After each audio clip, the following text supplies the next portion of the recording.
right, welcome into another edition of the Ryan Ripken Show. Happy Monday, and hope you had a great weekend. I certainly did. Sweated out some demons, and now we're ready to rock here on Monday. And let's talk about what's in store here for Monday. Well, trade deadline is tomorrow, but the trade stove is heating up. Ladies and gentlemen, there's been moves made today. We will talk about those. We will talk about the rumor mill that's going along. And then on top of it, the Orioles are playing a doubleheader, currently playing the Blue Jays and leading Toronto here. We will discuss that game. We will also discuss going into game 2. And then we got a special guest. Talking Jake does Talking Yanks, part of Jomboy Media. He's going to join us to talk a little shop and baseball and really what his perspective could be on some upcoming moves and where he thinks the New York Yankees sit. And if we have enough time here, a couple fun things around Maryland, including some Madden ratings that came out here, one of which we're surprised with. The other one we're outraged for where Nick Moore stands. But let's talk about who's in studio for the time being and actually keeping Zach's seat warm. Kevin Ostreicher. Yeah, that's right. I feel tall in this seat. I feel tall. You look small, actually. Well, there he is. We didn't zoom in far enough for you. You did me dirty. Yeah. You look good. And on the other side, we got Brad. Brad, how we doing? What's up? What's up, big guy? What's up? What's up, O's fan? What's up, Ryan Ripken fan? Bro, I know that we're gonna get into it, but James McCann is one tough son of a bitch. Dog, man. And also a guy that enjoys a good dog. And sometimes he thinks he himself is a dog, which depends on the day. He can be a puppy. Definitely the puppy of the group. Zach Bollinger is still with us. You know, sometimes Monday sneaks up on you like a 95-mile-an-hour fastball. But what you learned today is you just got to keep going. Just keep going. James McCann, like you said, Brad, one tough SOB. I know you rehearsed that. Thought of it during the countdown, Kevin. Okay, let's calm down. Thought of it during the countdown. Yeah, well, speak of that, let's just go right to that. James McCann, first inning, right? Was it the first inning getting drilled there? Yep. And I don't know if we have the exact video, but if you were watching this Orioles game, it's all over X right now. We don't even have to play it. But McCann takes a 95-mile-an-hour heater right to the face, right to the nose. It's a double barrel nosebleed, blood on the ground, and you're thinking shirts and pants. Adley's going to have to catch 2. The Orioles are going to have to go out and get another catcher. And then all of a sudden, James McCann goes, I'm good. I'm staying in here. And I'll tell you what, guys, talk about sending a message of toughness to the boys. Game 1 of a doubleheader when you guys have been scuffling, and that's their leader. That's their veteran leader in that clubhouse. And he steps up, stays in the game.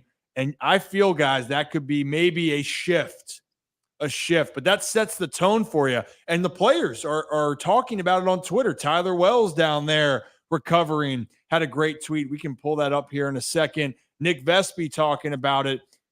It's things like that stand out. There's the tweet for those that are listening, because we put this out on Apple and Spotify. We'd love if you guys could rate and review that, by the way, so we can grow that on the audio platform. But Tyler Wells said, I would go to war every single day for James McCann. But after seeing that, I am convinced that I would absolutely be useless to him. That's the toughest SOB I've ever met, and he just proved it right there. So that's one of the tweets. But guys, honestly, I've been hit. I don't know if I've been drilled in the nose by 95, but to stay in the game is like just alone and then staying and have to catch. Yeah. Woo.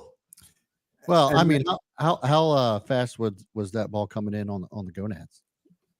That was, I believe, 95 miles an hour, 94.8, I believe was the official. No, I was talking to Rip. What? You didn't get hit in the nose, but you got hit in the nuts. Oh, that was taking an extra base at second base. And I'm going to take this off the screen here for a second. Yeah, I was taking second base. Was not 95, but I was not wearing a cup. That felt terrible. But I'm telling you what, the face, because the other part of it too is there's a good chance there could be a break. You know, there could be something wrong. But James McCann just stays in there. Well, so the follow-up tweet that Tyler Wells put out was that in any other circumstance, I don't know if you want to pull that up too, Zach. Yeah, that's what I just had up. So I mean, I'll add it back. It's in any other circumstance, he probably would have been out of the game. But because today's a doubleheader, he didn't want to stick Adley with 17 innings of catching behind the plate. So just kind of speaks to his leadership. And we've had James on the show before, absolute badass on the show. Would love to have him back on to talk about this. Oh, no doubt. And again, these are little things, ladies and gentlemen, when you look at it and go, well, they need a second catcher that can hit. He's not doing his job. There are things out there for a team that matter more than just, are you able to physically go out there and perform at the X level? And I try to tell people, when you're not an everyday guy, the backup catcher not hitting 280 or 250 or whatever you want it to be is not the necessity here. You need a guy that pitchers trust. That's number one. And a guy, too, that can bring a stability to your team and to your clubhouse. James McCann does both. And I do think he's a very, very solid veteran here. And I don't know if, Kevin, you want to take a minute, Zach, maybe you can just talk on this for a second, because I know you got a point. But James McCann does a lot for this team that I don't think people are fully, or maybe they're starting to recognize it by this last play. Yeah, and I do just want to point out real quick, because Josh Charles actually just tweeted this out, and I could not agree more. A James McCann broken nose bobblehead needs to happen. Yes. Oh, needs to happen. Get it. But I love how you put that. Sometimes the stat sheet is not what always is important in some guys' roles on the team. You even talk about, let's go all the way back to the Brewers. We remember the scuffle with the Brewers. We actually, a friend of the program, Ryan Ripken, in the background, taking it all in front and center. Who was the guy that stood up for the Orioles? It was James McCann against the Yankees. Who was the guy front and center for the Orioles, ready to take it all on for the team, take on the entire Yankees team? He would have gone 1v26, James McCann. Some things are literally just bigger than the stat sheet.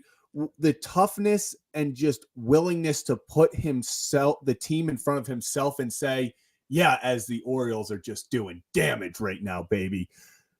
The ability to put the team in front of himself and say, hey, yeah, should I really return to this game?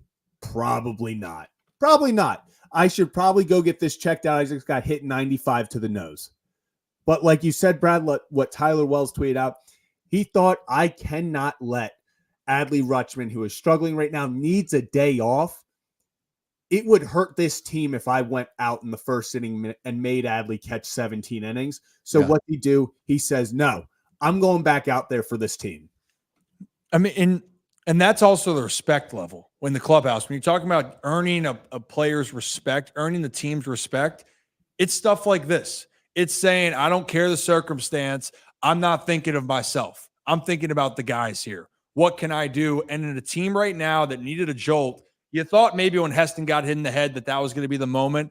I'm really curious right now if James McCann here wearing it and this team now being like, damn, if he can do this and battle through any injury, I can battle through whatever I'm dealing with. And they're putting it on the Blue Jays right now. And Kevin, would you take one for the Ryan Ripken show? I would. Maybe we can put me in a batting cage. And I can take one to the chest. I could right there. We're already gonna take one from Nick. Yes. Yeah. Well, that might be what I actually do. Yeah. I was gonna say real quick, I am on record, and this was when we were at like 1,000 subscribers. I said I would take 85 to the ribs at a batting cage. Yeah. That maybe 15K. Maybe 15K. I'll take 85 to the ribs for the Ryan Ripken show.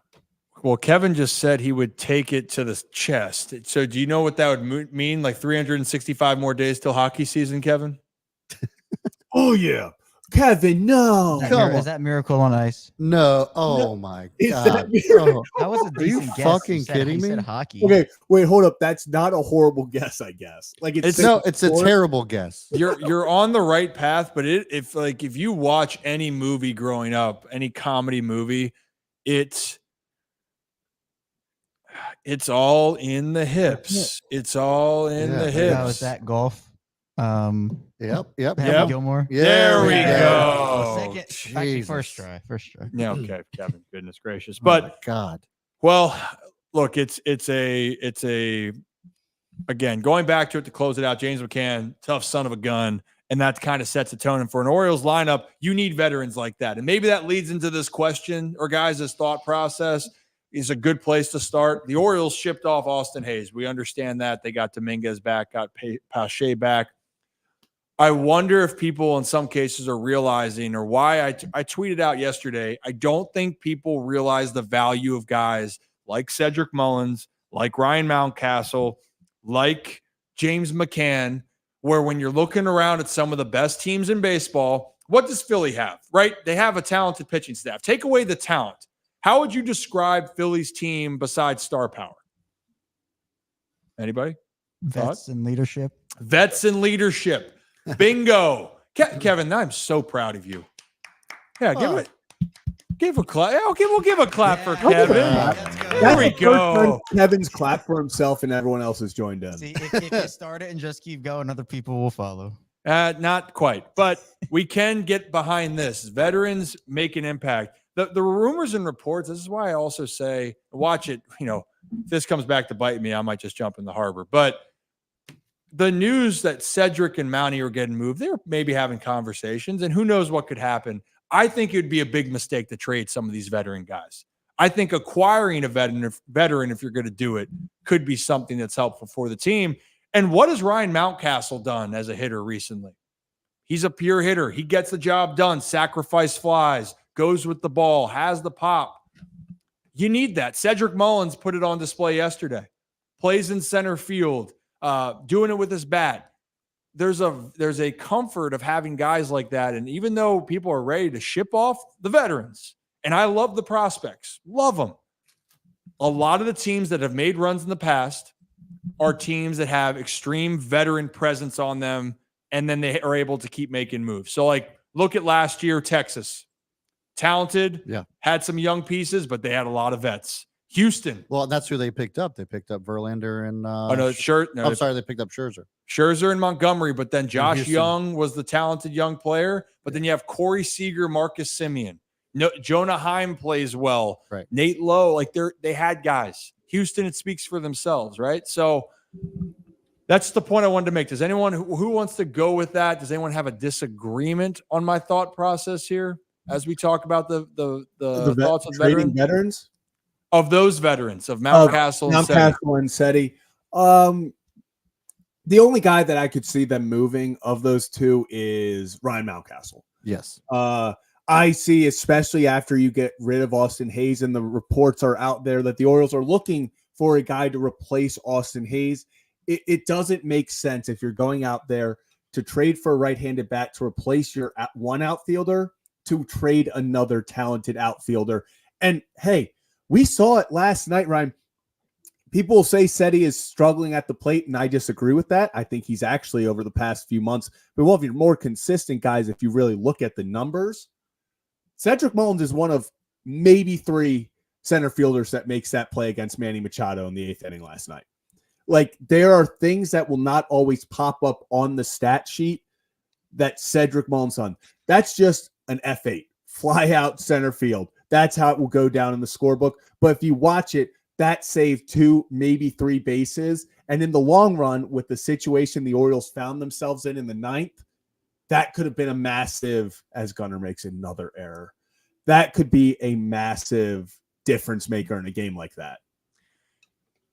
And that's where I go with this. And I still understand what people say in Mountie, but what do you want to move Mountie for? Is it the Kobe Mayo move, right? That has to be the move if you do it. For me, if it was a Kobe Mayo move, I would move Urias. But that would make the most sense. Like, so just to go with your point, then you would go with the fact that Kobe plays 3rd, and Jordan plays 2nd. That's what you'd go with. Yep. Okay. Yep. Go ahead. No, that's what I would do. Like, if I was going to trade a veteran, it would not be Mountie or Seti. It would be somebody like Urias, just because, if we're going on merit base here, Urias, and anybody in the locker room can correct me if I'm wrong, doesn't seem to be the leader that some of the other guys in the ball club are. So, like, if Urias does then get removed from the team, is there a weak link then? Or is the team actually weaker because of Urias being traded? I would say no. both of those guys that you were talking about, Seti and Mountie, they both leave the team, then yes, I think that the Orioles become a worse team. So the dilemma continues of if you're moving a guy like Urias or you move a guy like Mateo, and Mateo's hurt. And for the record, guys can get traded on the IL. However, it's very rare. You need approval. It's very rare. So it's not going to happen. Mateo's not going anywhere. That's a guarantee. But the thing that happens here, and we've looked at the defense of the Baltimore Orioles recently, it's been very underwhelming. Very, very underwhelming. And for the Orioles right now, their one thing that they hold against Kobe is that they are worried about things defensively. Again, that's not me saying this. This is just the reality of what it is. And then they're feeling that spot available right now is for that first base spot, right-handed spot, not to play third. And I know that on the defensive side, as we talked about it, Zach, Gunnar had another error. So Gunnar actually just had what would have been probably an inning-ending double play ball. He missed it, and the next batter hit a 3-run homer. So it's now 7-3 Baltimore. I'm not going to lie. I'm concerned about Gunnar Henderson. Long-term, no. Short-term, I just want to know what's up. What's he's obviously in his head right now. That's what it feels like to me. Like, I think to me right now, Zach, it just that I don't know. It seems like he's just trying too hard out there. He's just pressing. He's trying to make the web gem play every time. It feels that's my point. Like, it just kind of seems like he's trying too hard in that basic routine plays, trying to do something crazy and fantastic. And it's like not every play has to be that way. You can just get back to the fundamentals and start making good plays, and then those flash in the leather type plays will come. But get back to fundamentals. All right, so let me give a little brief on what I think it is. And again, unless any injury comes out, which I don't think that Gunnar's injured, I really don't. Every player could be nursing something, by the way, but you are fatigued, you're tired. The whole home run derby and situation and all the all-star games and all that, festivities can add to you. For what I'm watching with a guy with Gunnar is a lot more that's mental than physical. And the reason why I say this is when it's a play where you got to go all out, balls to the wall, and it's bang, bang, you don't have time to think. Yeah. You react. Gunnar's almost automatic on those plays. Lays out, does a twist, throws it, seems like it's perfect, right? Because he's not thinking about it. But when you are a little bit more exhausted, maybe you're a little bit frustrated, and now you are second guessing a couple of your moves, it's going to show more evidently. The one thing for me is a cadence with Gunnar on the routine throws is him not getting in the right footing or positioning when he's doing it. It's like Machado was running the other day. He could have taken a little bit more time to gather himself, but the cadence and timing to get a consistent, if it's your hop or your arm in motion, was off. It was rushed. And then the same thing when he's throwing balls away, the timing's off. It's rushed. And part of that is setting yourself up for the next play. It's like once you make the ground ball, putting yourself in the position. That's one thing with Gunnar being younger. He's got to get a little bit cleaner with that because there's no doubt the talent. There's no doubt he's the guy that should play shortstop for the Baltimore Orioles. Yeah. But it's the little things that are coming back to haunt a little bit. And true, when you make one mistake, you're thinking about it. And I think for him, it's a little bit of, you can tell it's still on his mind that he's like, damn, it's resonating there. So anyway, that's the situation. But again, I don't think any of us are worried long-term with Gunnar. And for those that are wondering, because if it's a double play, you can't assume a double play. Yeah. So it is all runs are earned for Zach Eflin. So it's 7-3, but I've been happy with him, guys. I know he's given up some hits, 10 hits to be exact, but hey, if you're going to do it, earn it. How many walks? Zero.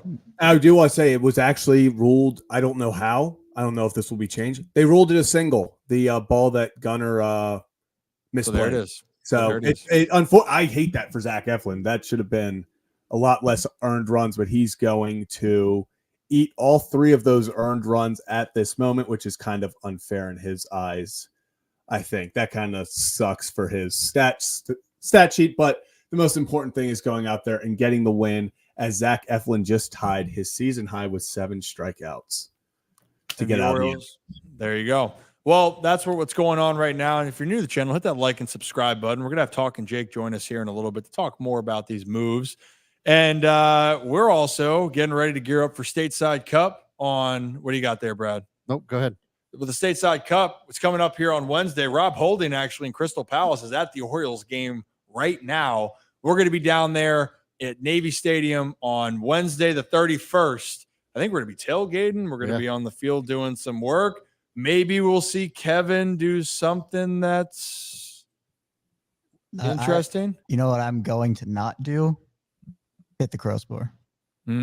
Oh, Damn. it's fighting words. That's fucked up. Well, Ryan doesn't have any words because he knows. I did. I hit the crossbar. But tickets are available still. Stateside.com, statesidecup.com for more. Tickets are still as low as $35, guys. But we're going to be there, and it's going to be a lot of fun, and cannot wait for that. What do you got, Brad? I got a poll up for speaking of all the trade talks.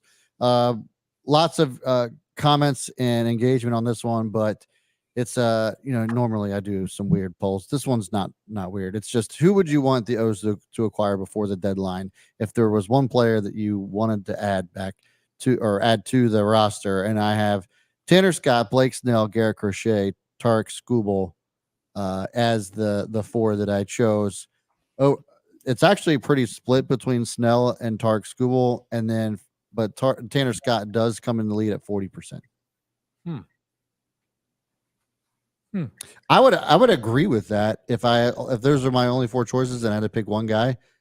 I mean, as much as we love Kimbrel, it's just, I don't know if I would say that I could confidently trust him going into the playoffs. So getting a Tanner Scott, I'd feel a whole lot better about. Kev? Yeah, they need a ninth inning guy right now. I mean, I think, to me, this is tough. Yeah, I'll go Tanner Scott too. If the playoffs started today, Craig Kimbrel is your guy. At this point, I think, are you putting Dominguez in the closer role? Like, No. I don't know who you put. So I think they need somebody who they can establish as that guy, and then kind of move their bullpen accordingly with that. Zach, you want to go ahead and clear this off, and I'll have my thoughts? It's got to be Tanner Scott. If the more you look at it, the way I'm going to put it is, I am more confident with going into a playoff series with Corbin Burns, Grayson Rodriguez, Zach Eflin, and Dean Kramer with Tanner Scott in the back end of the bullpen than I would be if you had added Blake Snell, but you were still dealing with those issues in the back end, because we've seen guys like Corbin Burns go 7 1/3 innings and then stuff hits the fan in the ninth.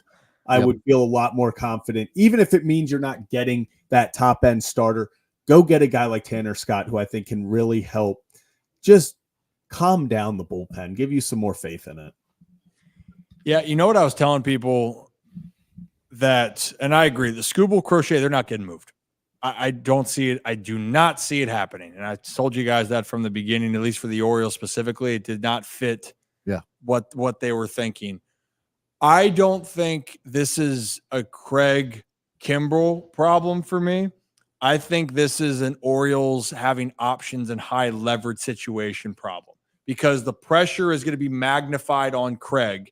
And last year, what worked out well before the injury for Batista was, if Batista wasn't closing, Cano felt comfortable in those situations. It's not the same this year with Cano being in those situations. So you need guys that you feel in the back end, whether it's to be in a closing role, whether it's to be late in the 8th inning. And the guy that they trust the most right now in those situations is not even healthy right now. It's Danny Coulomb. That was the guy that it seemed Hyde said, hey, I'm going to put you in. I trust you to go out there. So if I'm the Orioles, you need a high leverage guy. The two best names out there still in my mind, Tanner Scott, and then I'm actually going to go with another lefty with the Washington Nationals and Kyle Finnegan. I don't think he's talked about. I think the Orioles are walking away with one of those guys. And Tanner Scott does have some walks. He can be a little bit erratic, but he's figured out his stuff in comparison to in his earlier years. But they need one of those guys. The one guy I was hoping was Estevez, but clearly the asking price for him was sky high. And so that's the part here. The Orioles, it's evident they don't want to give up Basayo, Mayo, and Holiday. Don't blame them. But in this case, you need another high leverage guy. Am I articulating well? Like, yeah. I know Craig, I believe in Craig. You're going to need Craig still. I don't care what the role, you're going to need him, but you need a couple other guys that are with it. And Tiger Town, it's not that Orioles fans don't want Skubal. It's that the asking price for one. And if you're the Tiger, what? I said it ain't worth it. I think it's just, are we? Wait, did something happen? Am I reading something wrong, or is that just I don't know. That's what. I mean, I'm not going to say anything because that's another guy that's a starting pitcher that we didn't get into, but I don't see anything on that. I don't see anything either. I don't see. So, and also, to finish that point here. I don't see Yeah. I don't see anything either. I see that said he had a double. Yeah, said he did. Oh, where's those socks, Kevin? Actually. Yeah, I haven't seen any confirmation. No, Yeah. Sniff those socks, baby. Let's go, Seti. You want me to bring him over? Austin, it's okay. I appreciate you. I appreciate your troll.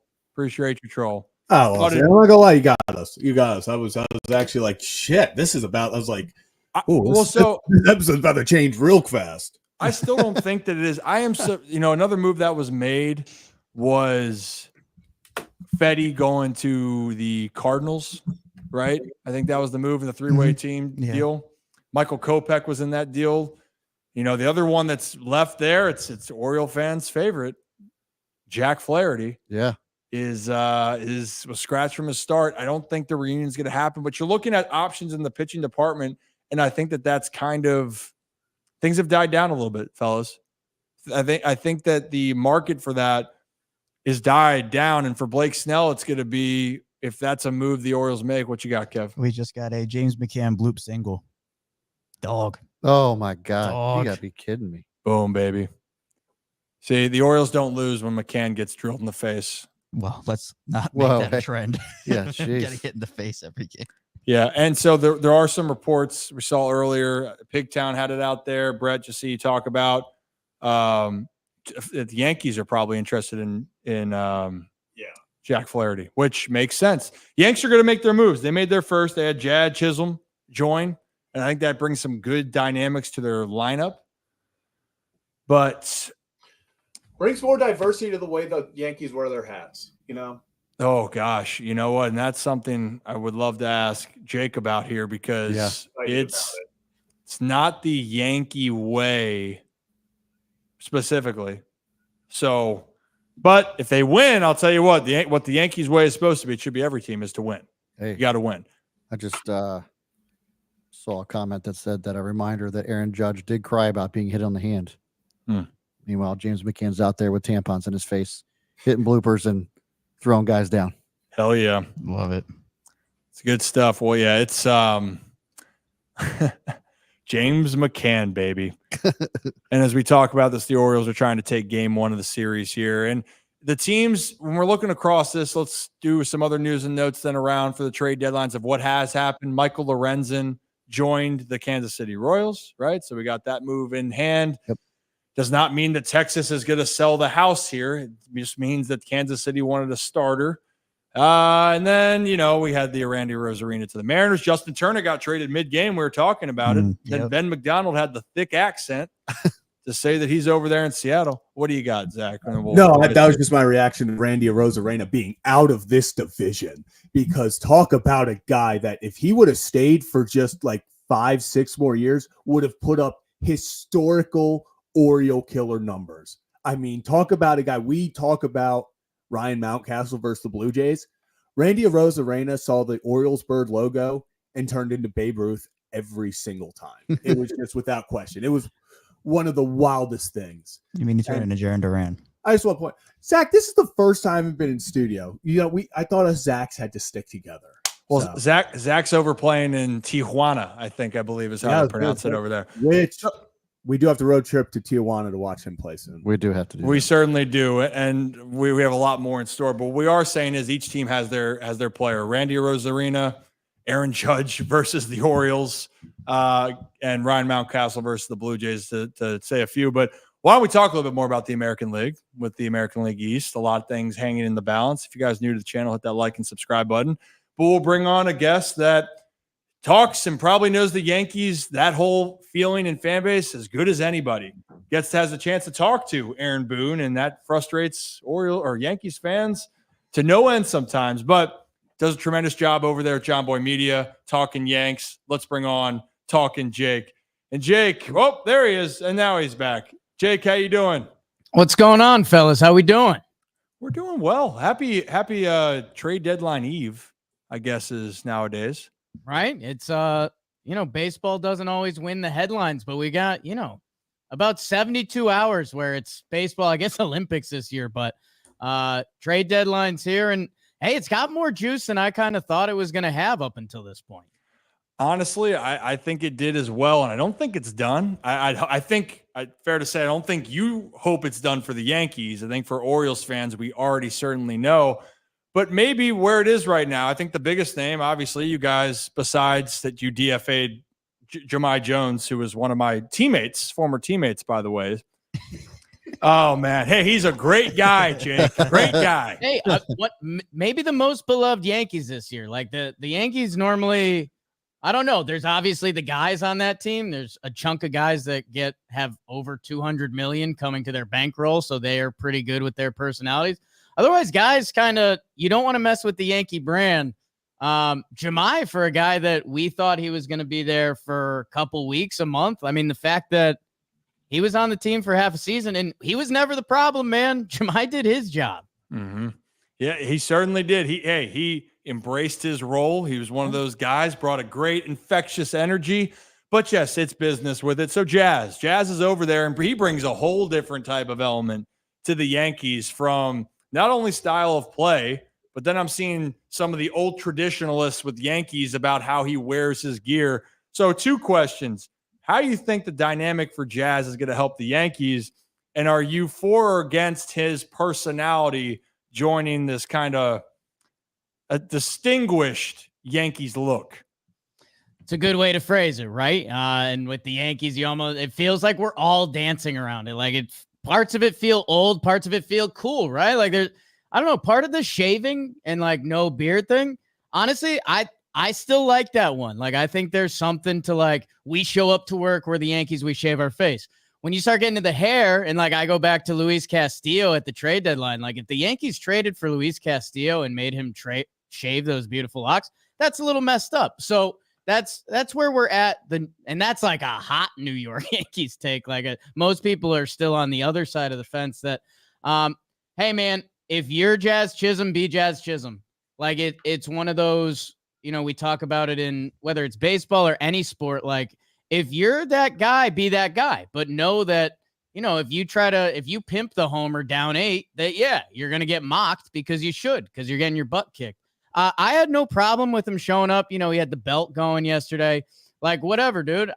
For me, play to your baseball card or play above your baseball card, and we're in. Like, that's what Yankee fans care about, man. Like, last year in August and September when the Yankees season was over, like, the stadium was empty and dead. Like, I know there's there's some New York stereotypes. I've got a chain that can pop out if we need it.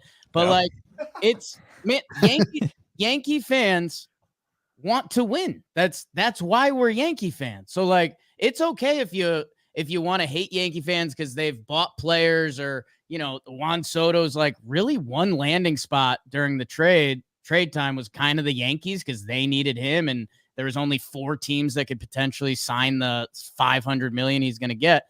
But it's also the Yankees that haven't been to the World Series in 15 years. Not like, okay, Yankee, 5 years, 15. Like that's insane. The Yankees that I grew up with that got me yelled at the lunch table from all my Red Sox fans and Mets fans growing up, we haven't been that. So Jazz Chisholm, if you play good baseball, we're going to love you. Wear the belt, knock yourself out. If you play under your baseball card, hey, you're going to see the other side of playing in New York. I think that's great. And Zach, well, first off, Zach, before I let you get in there, That everyone just wants their guys to go out there and win. And I think this is not what Yankee fans maybe want to hear, but I'm pretty sure the Orioles and Yankees now have the same amount of division titles in the last 10 years. 12 years since 2012. I think they have the same. Yeah. I mean, very much cherry picking, but yes. Yeah, of course, naturally. And if we're going to say anything, the Orioles haven't been to a World Series since 1983. How do I know? Well, lived here, and I had a family relative that thought they were going to go back a lot. He's like, going to the World Series easy, going in the second year, and then haven't been back since. So I get it. Zach, I think you have some options or questions you want to ask Jake. Yeah, Jake. So obviously the Yankees get Jazz Chisholm. I think we both agree that's not the last move, especially that the Yankees fans want to see the Yankees make. I saw a few people with Isaac Paredes really all in on him. But in your opinion, who is that next guy that you want as a Yankees fan? Is it a Luis Rengifo, a Yandy Diaz, a Fairbanks, Tanner Scott? Is there a certain guy that pops out to you that you're like, hey, if we go get him, this is a successful deadline for the Yankees?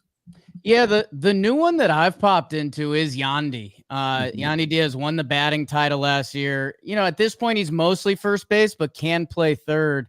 And yeah, that contact has just been speed and contact have been missing from the Yankees. Like they're gonna slug you, and a lot of times that works, and they'll win that game 9-1. But then it feels like in the close games when it's 3-2 and you need something late, and they've got their best reliever out of the bullpen. Like, you know, if Dirty Craig's got it that day, you're not going to get him. Like that's just how baseball works. The pitching is so good that if their best is going to be hitting's best, especially if you don't have those contact guys, which on the other side in Yankee land, their closer Clay Holmes is somewhat of a contact closer. That contact is an opportunity. And we saw it in Boston. And the other thing, the Yankees infield defense, Volpe has been incredible there. Offensively, he's been lacking a little bit. But, you know, if you've got a contact closer with not great defense at some of the spots, you're leaving yourself to a liability late. That Yandy with his contact approach, and he had a really tough start. A lot of the Rays did. That last year he won the batting title. That and this is the obnoxious Yankee thing. Yandy's roped up. That Yandy Diaz, he kind of has like, if you were making a movie about the Yankees and the hitter that came up that you didn't want to see came up for the other team, that would be Yandy. So something about like a 7-hole roped up Yandy Diaz. That's the final piece for me. You could obviously talk pitching, but any team could talk pitching. Give me one more stick that gives me a chance. Because I think the lineup depth, if you go back to Texas last year, Houston every year, the Phillies, even the Diamondbacks, the Snakes last year, they were 1-9. And I think that's one of the keys right now in baseball. You can't give the pitchers, if you give them that lane where they come up and it's the fourth inning and they don't have to think, I think that's the difference right now. Yeah, and you actually just talked about Yandy Diaz potentially. He can play third base a little bit. So I have to ask, who's playing third base for the New York Yankees after the trade deadline? We've seen DJ LeMahieu obviously playing there. Now there are rumors, does Jazz Chisholm go over there? Gleyber Torres has made his kind of stance about how he feels playing third base. So in your eyes, who do you want playing third base after the deadline? Yeah, the Gleyber stuff was a little bit of a bummer yesterday. Yeah. And I will give him a caveat that, you know, it's his second language. And like, there could be some room there, like that he could have phrased that differently a little bit. That, you know, he mentioned a line like he's willing to do whatever and like, let's see what happens. I do think there was a lot of like, I play second base. The only thing that Yankee fans were getting frustrated about, well, outside of some of the obvious there, like, you know, there was a time where Gleyber was supposed to be the shortstop.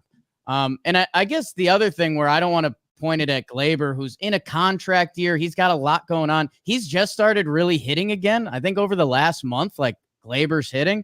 So think about all that in a contract year. You've got millions of dollars on the line to go be asked to play third base. I bet there is a daunting side to that I'll turn it a little bit and put it back on the Yankees, where it's like, how has Gleyber Torres up until this point never played third base?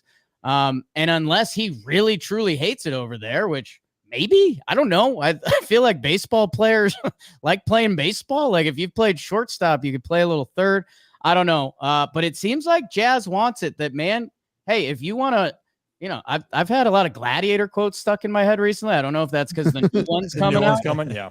Win the crowd, man. And Jazz Chisholm came out. We see him steal a base against the Sox. He came out. He said, "I'll do anything to join the team. Everyone's kid's dream is to be the Yankees. I'll play some third base."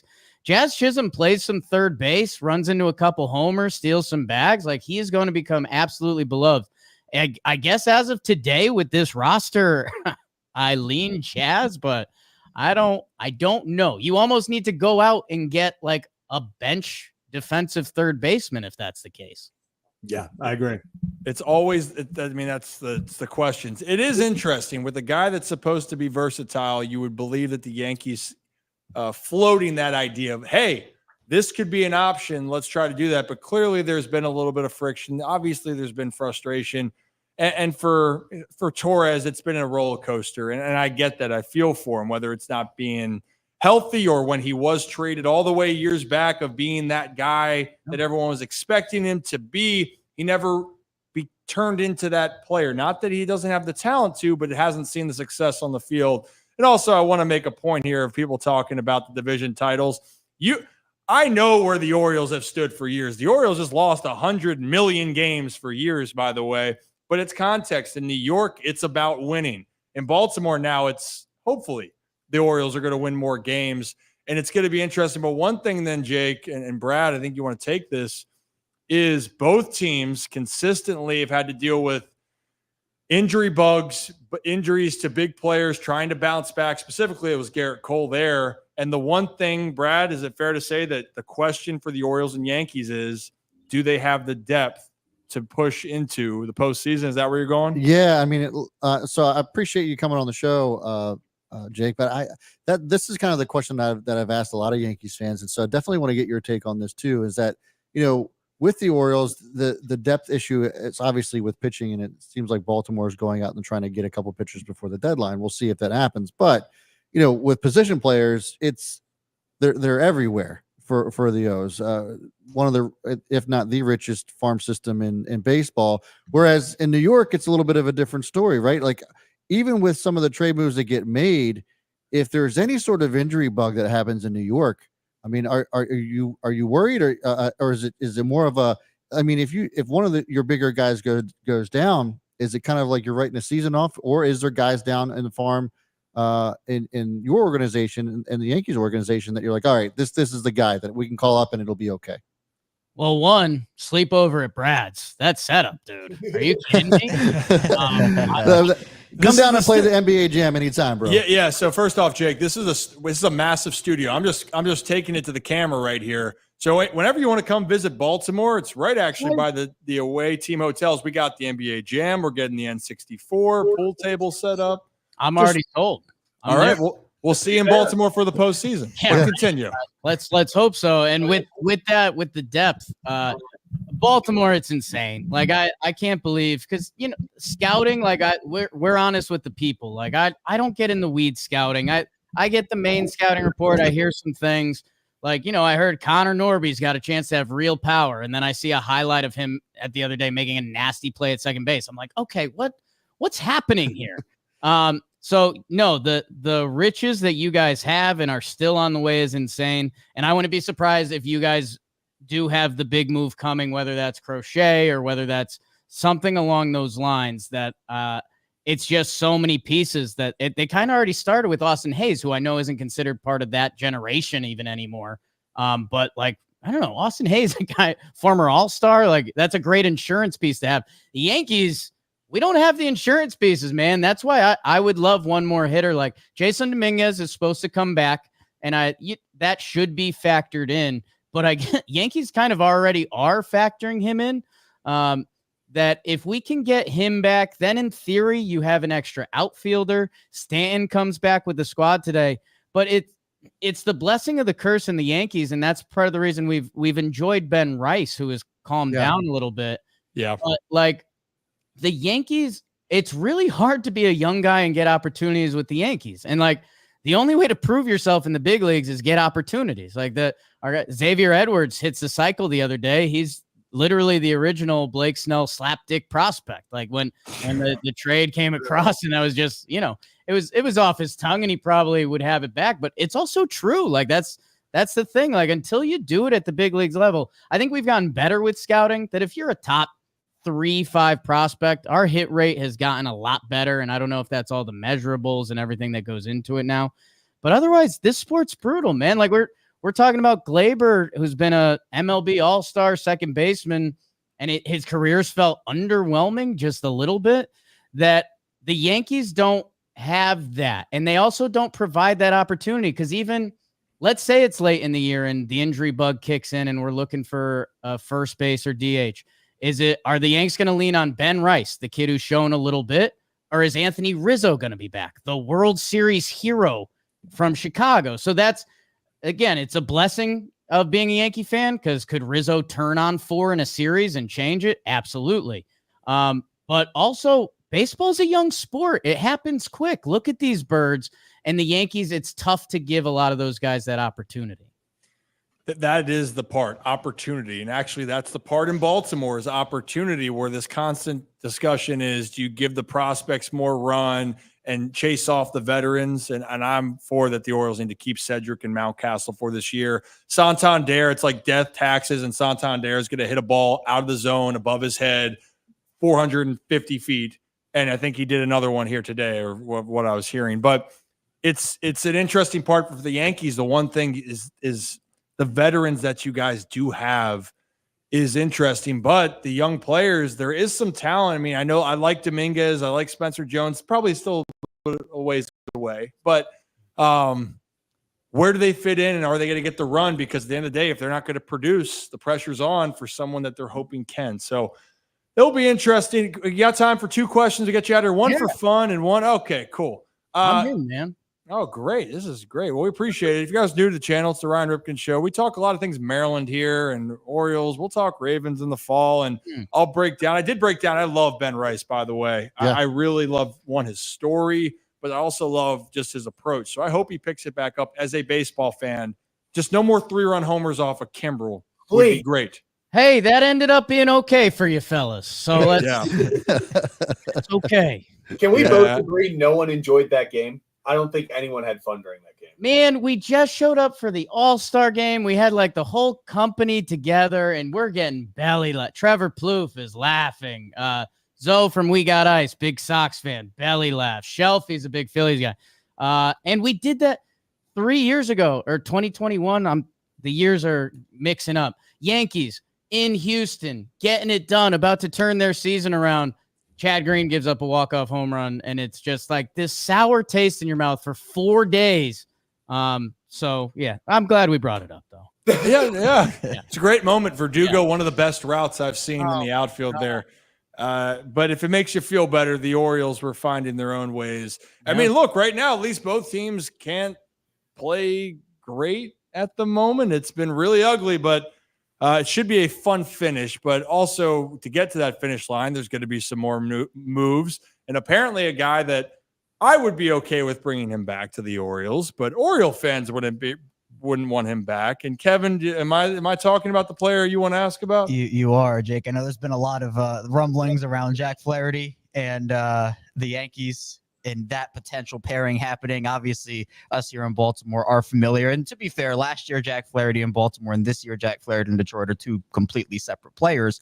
But to you, how much of a needle-moving move would that be on the pitching staff? And then on the other flip side of that, there's been some rumblings about Nestor Cortez and maybe his time with the Yankees coming to an end in some way, shape, or form. What are kind of your thoughts on Nestor right now?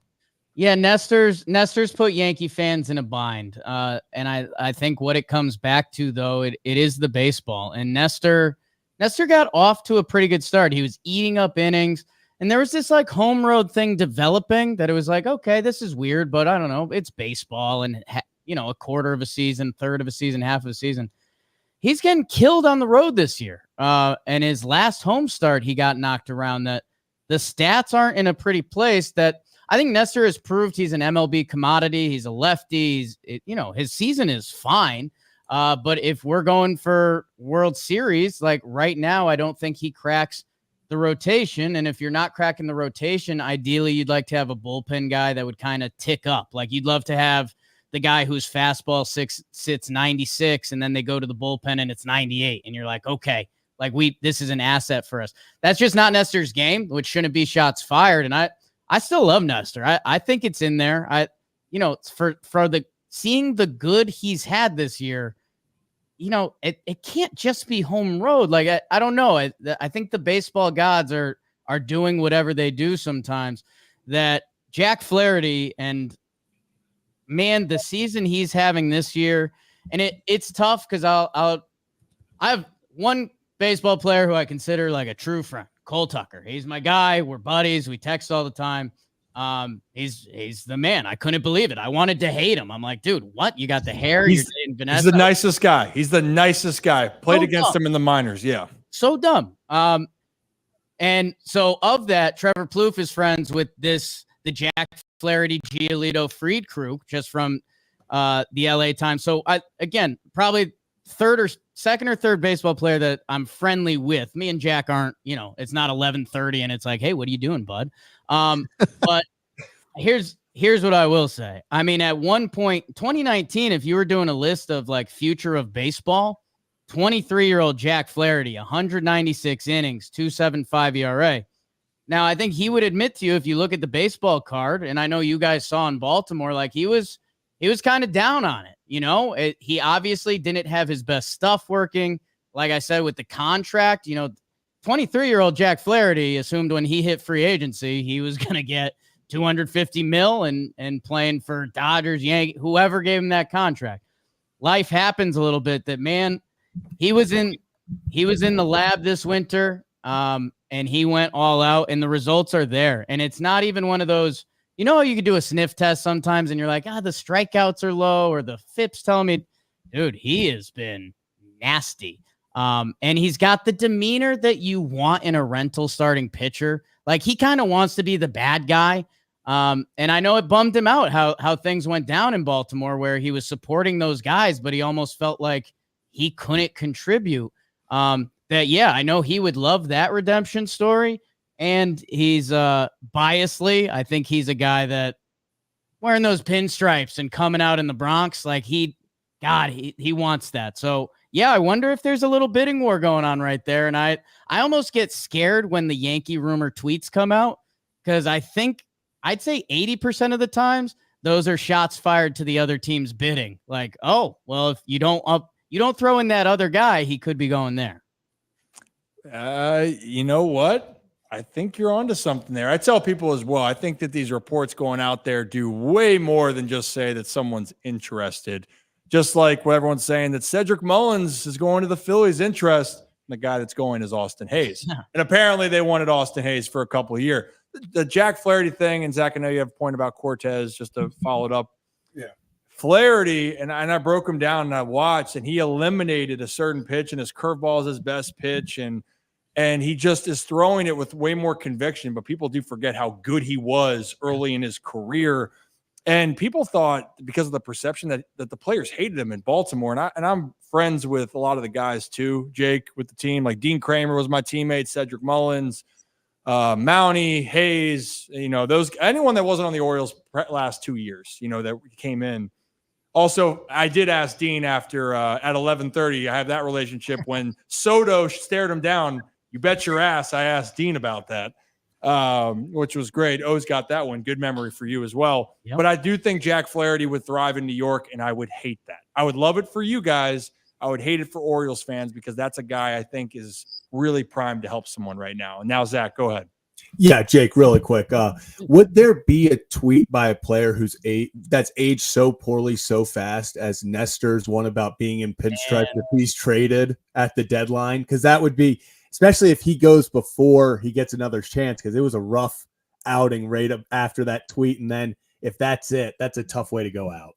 Yeah, I mean, without digging, I'm sure there's a couple player tweets that haven't aged well. But yeah, I mean, when you tap into that Yankee pride, and then if another week you're pitching for another team, that would be tough. And that's where, man, we all daydream about doing the front office gig. But if man, when you push the buttons wrong, and Nestor's beloved in that clubhouse, like you're changing the whole dynamic. That, I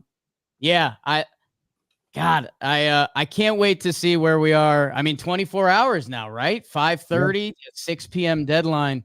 That, it would be tough, but again, it's all Yankee fans want, for how obnoxious we can be. Like, hand up, I'll admit it, because we want to win, and we were like raised on winning, and we're not doing that. So if it's Nestor out this year, who, if we put the resumes up, it's not a comparison right now. Flaherty has been dominant, and Nestor's had some serious holes. That's the business side kicking in. And if the Yankees are looking at it that way, because we've done debates about are the Yankees just viewing it as a business nowadays, which, think about the insanity of that. Yeah. If we're doing something to make the team better for October, that's the whole trade deadline. That's what you want. Yeah, that's a great way to put it. And that's where everyone's talking about, except for everyone that's saying sell players just to sell them in Baltimore. Like they're saying, oh, just get rid of Holiday, Basayo, and Mayo. Just get Skubal at all costs. It's like, let's heal a little bit. Let's calm down a little bit, because two of those guys, I guarantee you, are going to be all-stars. Okay, two things that are fun, but one is just, did you see James McCann get drilled in the face? I did not. When was this? The first game, first inning of the doubleheader, Jake. 95 right to the – do we have it right here? Yeah, hold on. Oh, we're downloading it to show it. There we go. Timeout. Yeah, right to the nose. Blood everywhere. Oh, I did see this. I didn't know who it was. I saw a caption on Twitter that was like, does it get more gruesome than this? And I just saw a guy's nose bleeding. I couldn't even tell who it was. Yeah, it was he returned with tampons in his nose. Yes. That's a catcher, man. That's a catcher. It's a catcher. It's a leader. That's what you need. The Orioles to get back into it. They needed their catcher to get drilled in the nose, take it like a champ, and now they're putting up 10 or 11 or whatever it is against the Toronto Blue Jays. Needed. What's also needed, Jake? This is a fun question. It's brought to you by our friends over at Stuggies. They do a thing called the crab mac and cheese hot dog in Baltimore. Oh. So, again, if you want to try that one time, be my treat. It's great. Marylanders, we're very with crab. You know what I mean? Is that at the stadium? Oh, yeah. Okay, yeah. We went down Yankees O's this year, and someone got it, and they were like, hot dog with crab. And I was like, I just didn't for me in my head, I was like, I got to have my stomach prep for that. And I was just like, I think I got Boog's Barbecue, which, again, hey, shout out. Nothing wrong with it. But when they came back with that hot dog, I was like, I messed up. I should have gotten that. I'm with you. And you know what? You can redeem yourself in the future. But this is the other part. So I consider that like a specialty dog, like toppings, Jake, right? So toppings is having mac and cheese and crab. Condiments would be the mustard, ketchup, relish, or plain, whatever you want to do. So, Jake, I think what I'm trying to ask you here is, you're at the ballpark. Yeah. You got to put a condiment on. What is going on your dog? Oh, okay. I got free reign. Free reign. Okay. So I'm ketchup's a lock. Like it's done. It's happening. That's the no-brainer for me.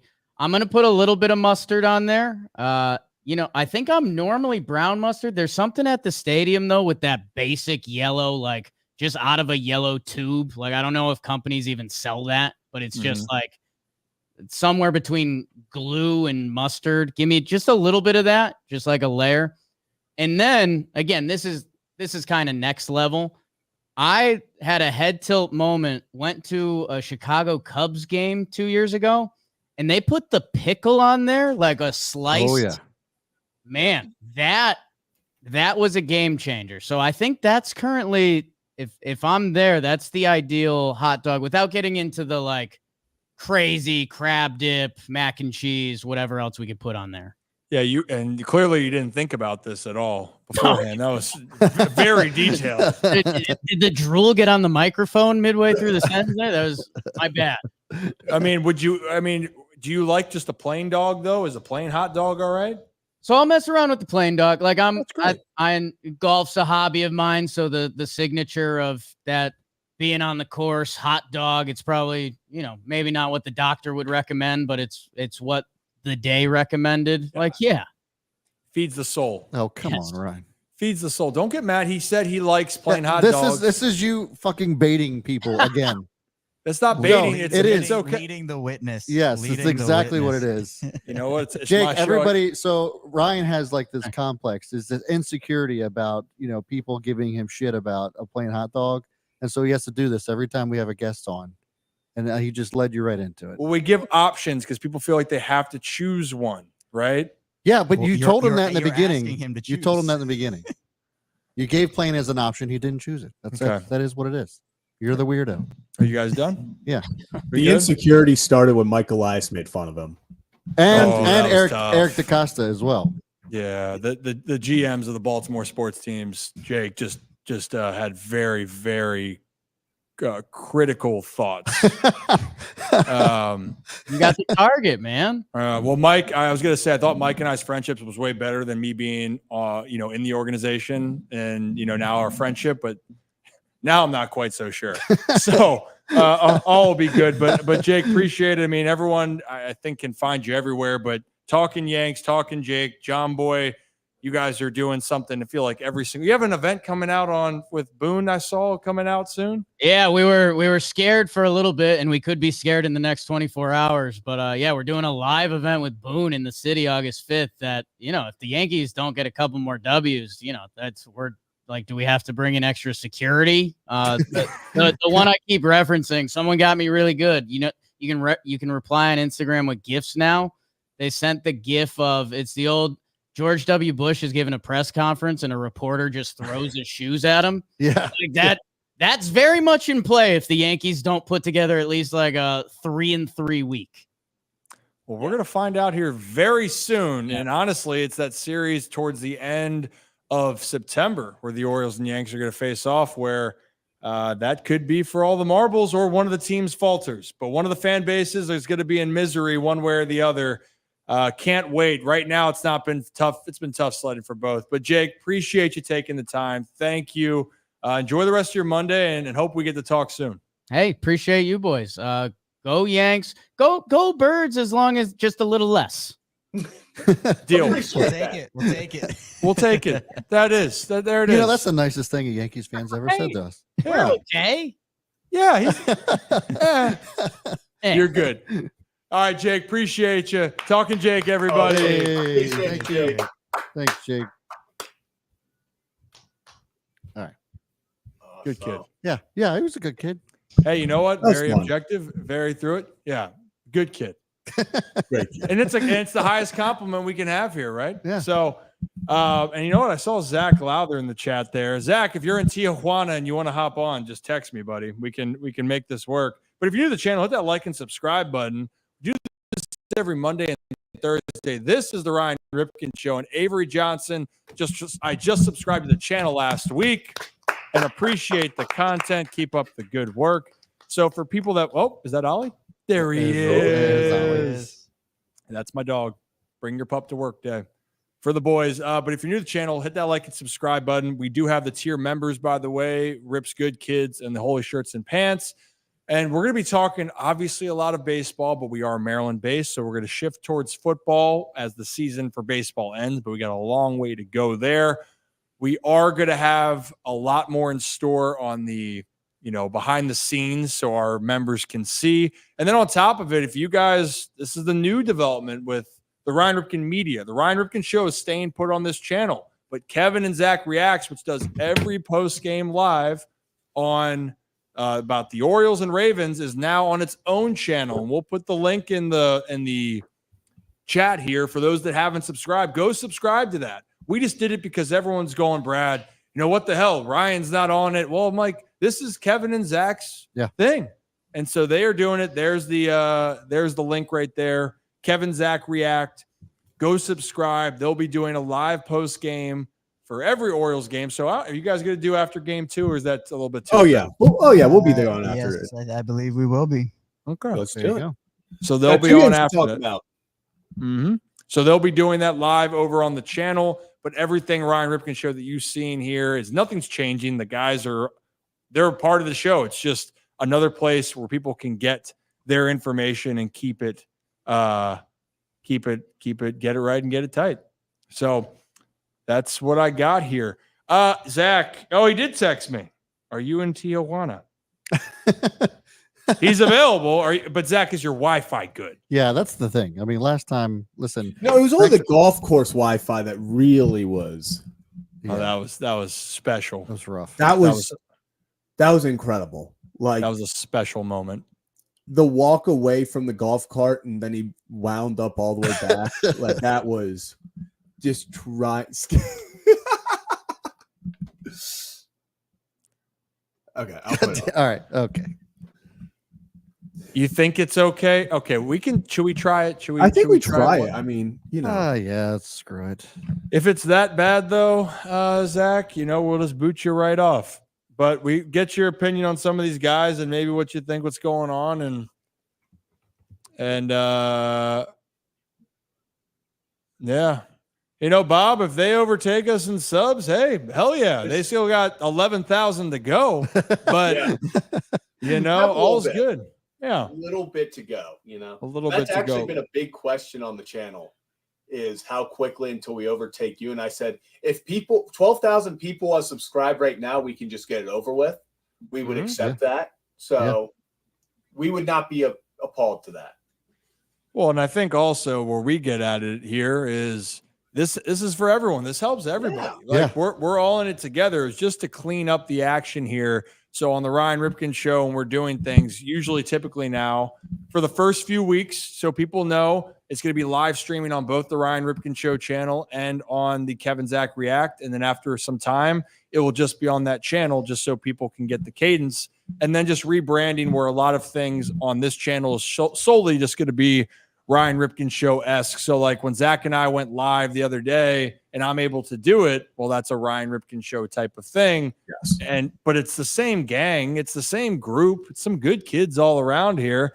Yeah, you know what? But if they overtake it though, Bob, we might just throw Kevin in the harbor. So other than that, it's all good. You want to talk about? It's like Jomboy Media. They have Talking Yanks. They have Talking Baseball. They have so many shows, but everyone knows it's the Jomboy crew. Like Talking Jake was just on. So yep, that's exactly what it is. I mean, it's all the same boys, all the same squad. You're gonna get the same content, just a little bit more structured. Yeah, we're just trying to make it less confusing for anybody who visits the channel. I mean, Ryan and I have been doing a lot of the business stuff here lately, and we're excited about what to bring you on as far as that's concerned.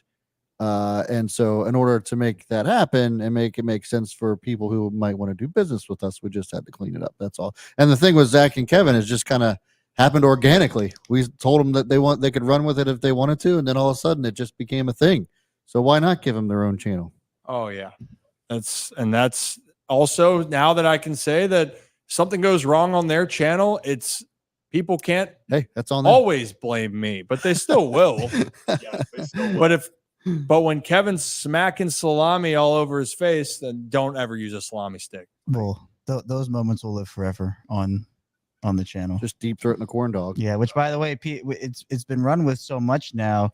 Fat O's fan said that once we hit 5,000 on that channel, he will get a Kevin and Zach Reacts logo alongside the Ryan Ripken show logo. Oh. So is that do we decide, is it an ass tat for Fat O's fan, or is it just a I don't know the specifics. I just know what he said. I wanted to bring it up because I asked Zach how it would feel to have his face tattooed on someone, and he said the first of many. Yeah. I assume, Yeah. We're what, 8 months, 9 months into this, and we've already gotten one. I would assume within the next few years, maybe we acquire a few more. Acquire a few more. Oh, goodness gracious, you guys. If you're new to the channel, hit that like and subscribe button. This is the Ryan Ripken show that we do every Monday and Thursday, and it's on audio. And the reason we keep bringing this up, because not everyone wants to watch on YouTube, which we want you to, because we do a lot of fun stuff and you can see our reactions and whatnot. But we also are trying to get it out on the audio platform. So please go like and review or rate and review, just so we know how we're doing. If you like it, awesome. If you hate it, awesome. Not really, but we still appreciate all the feedback in all seriousness, because that's what we need. Okay. Are we feeling good? I'm feeling good. D Porter, I'm always feeling good when you're doing this. Hey now. What's up, fellas? What's up, fellas? Just stopping by to say what up. Hope you had a great B-Day, Rip. Thank you, D. Porter. I appreciate you. Oh, we got Ollie excited. Ollie, where is he? Studio It's pup. coming over. The clapping got him. A Zick Clapper. When did you install Zick Clapper? You haven't seen It is it, the Kevin. clapping, yeah. Okay, let's bring on it. Well, go ahead. Before we do that, Mhm. I wanted to go on my ride.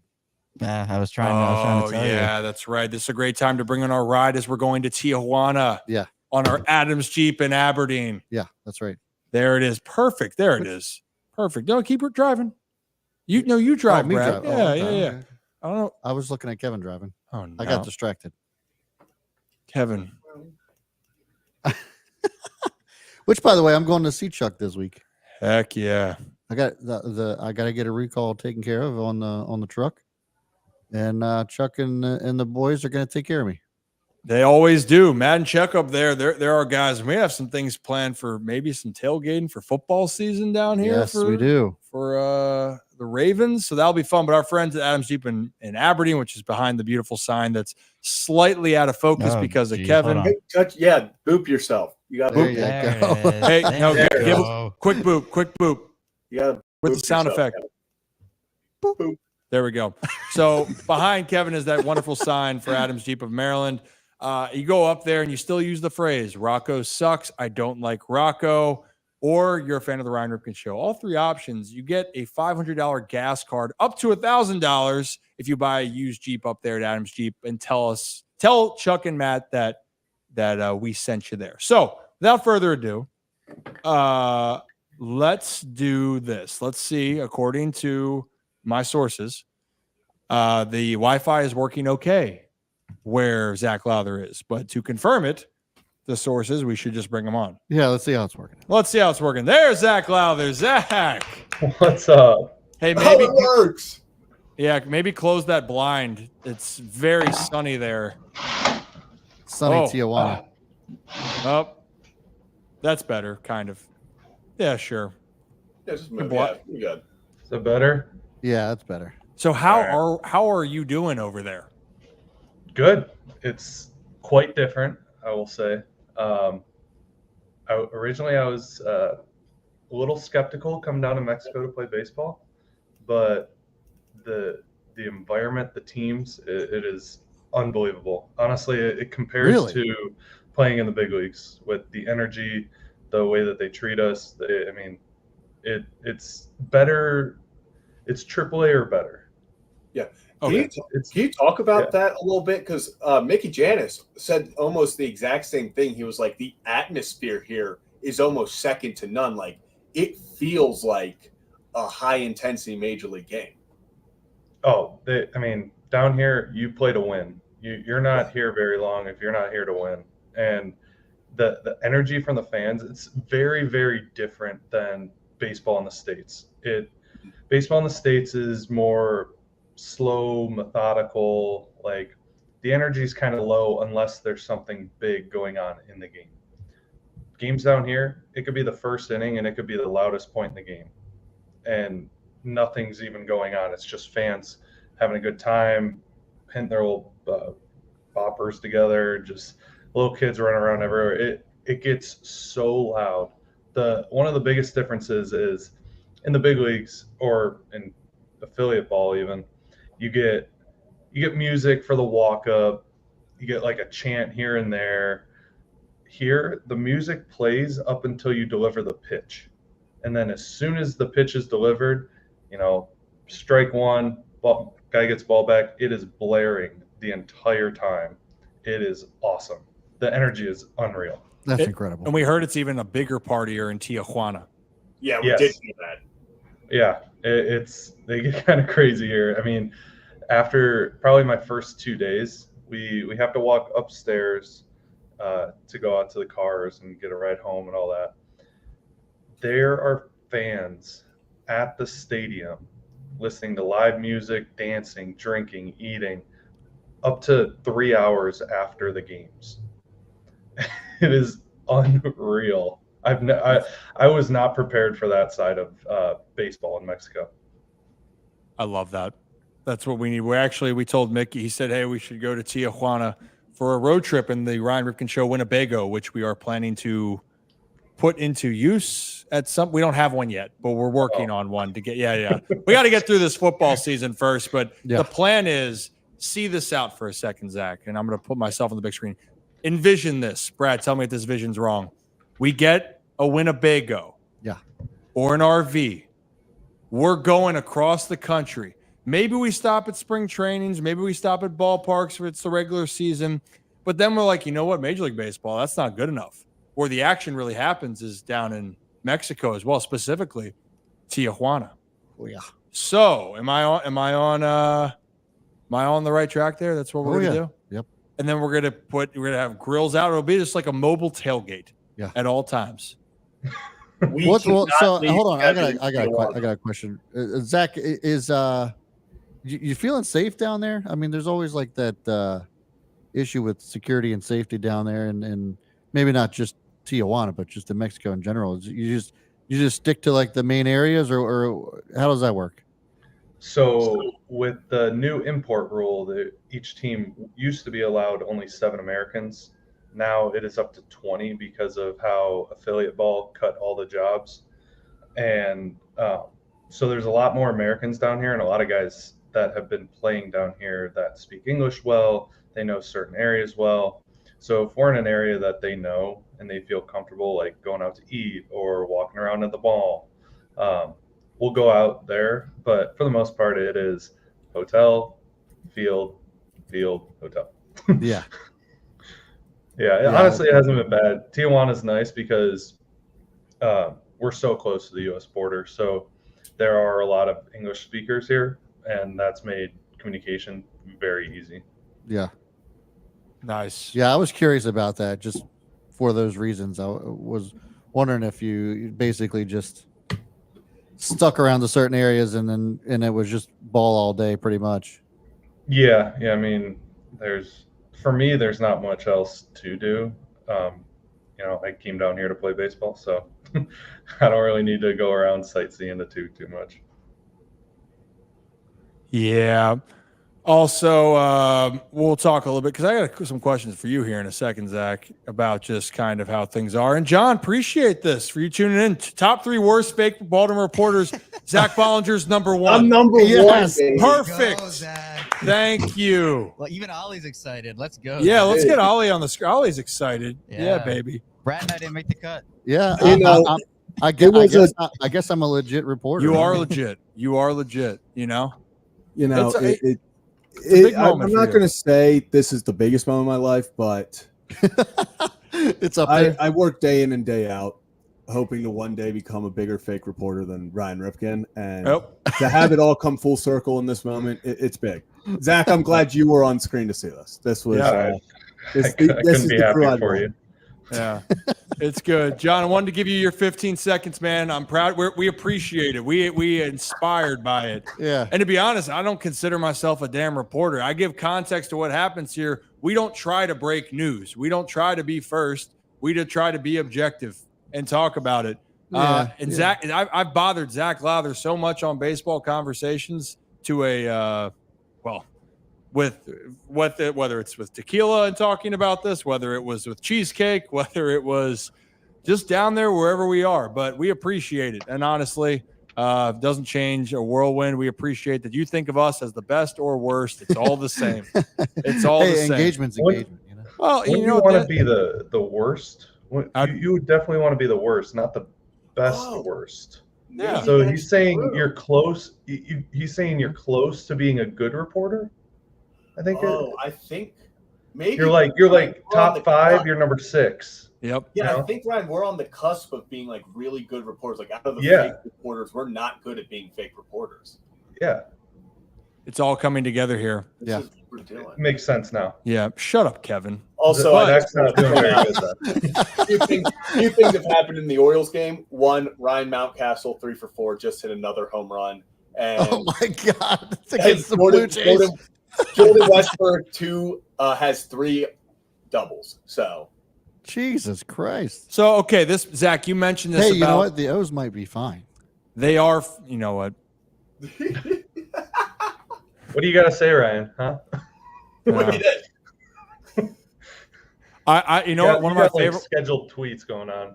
One of my favorite scheduled. It's actually some of my favorite stuff, Zach, is when I tweet it out knowing no matter what, I have people that want me to sit here and just say the world is ending after a loss every single time. And it's exhausting. I remember one guy says, like, can't you just say it, Ryan? Just say it. This team is terrible. I go, you want me to give a take on Twitter after an Orioles loss during this losing streak at the time? That's like playing with fire. I already go on TV or radio to talk about it enough. Yeah. I'm going to heel and just say that they're fine. Let you guys get pissed at me for the team losing and then move on. But it's a mantra, Zach. Like, you understand this more than anybody. The ups and downs, it's not an if, it's a when. You're going to get smacked in the mouth. You're going to have a bad week, bad weeks.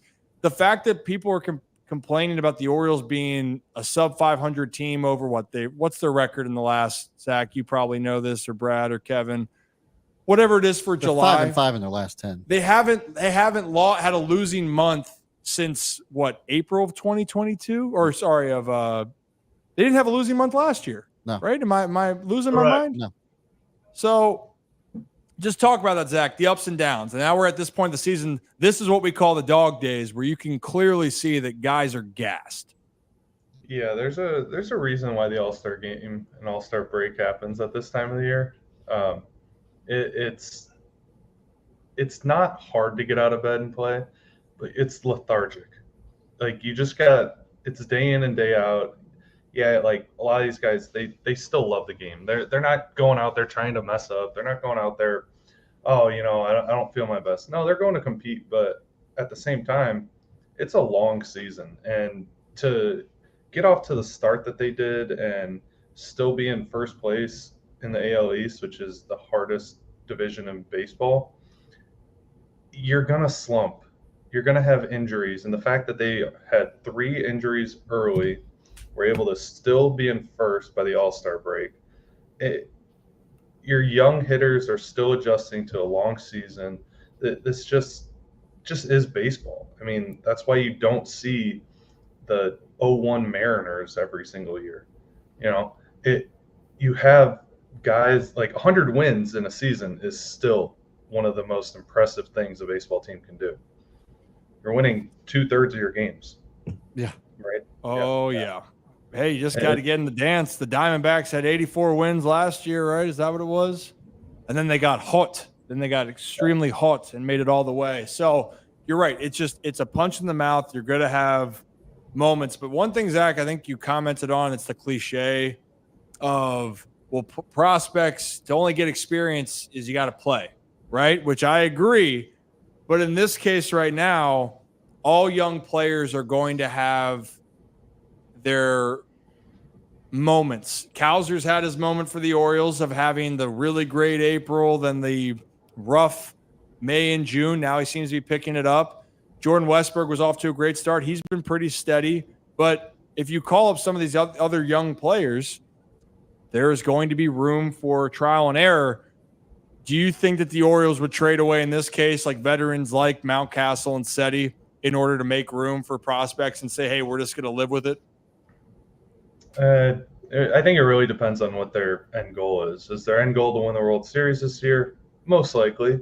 But is that realistic with bringing up prospects that are unproven at the big league level?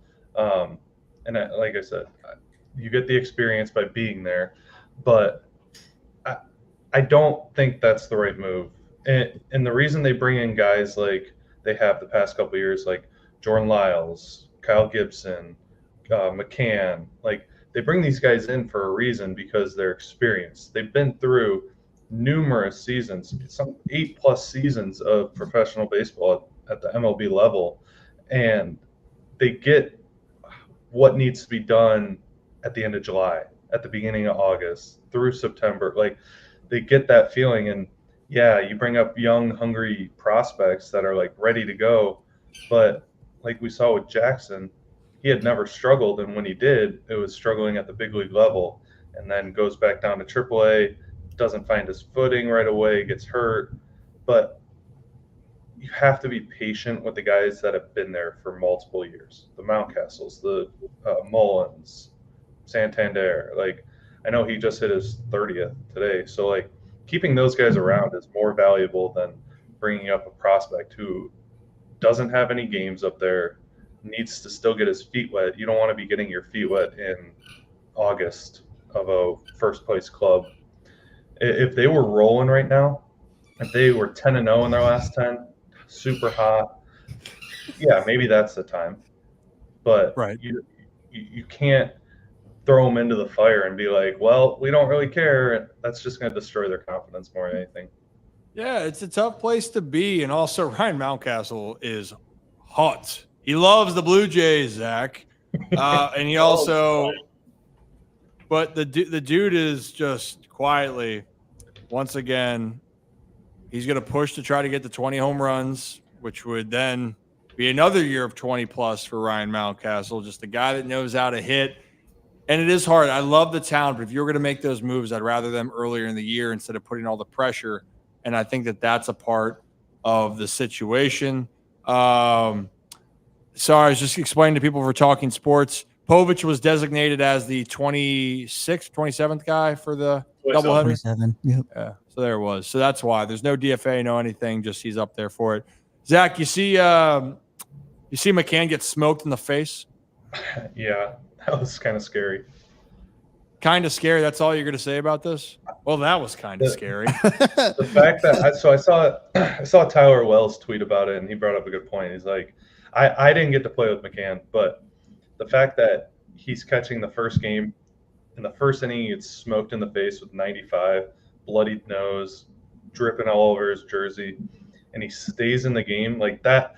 That is the veteran guy that you need. Trading a guy like him or Mountie or Mullins, I think that's a no-go unless you get a top tier, like unless McCann's in a package for Scooball with some prospects, there's no reason to get rid of those guys. No.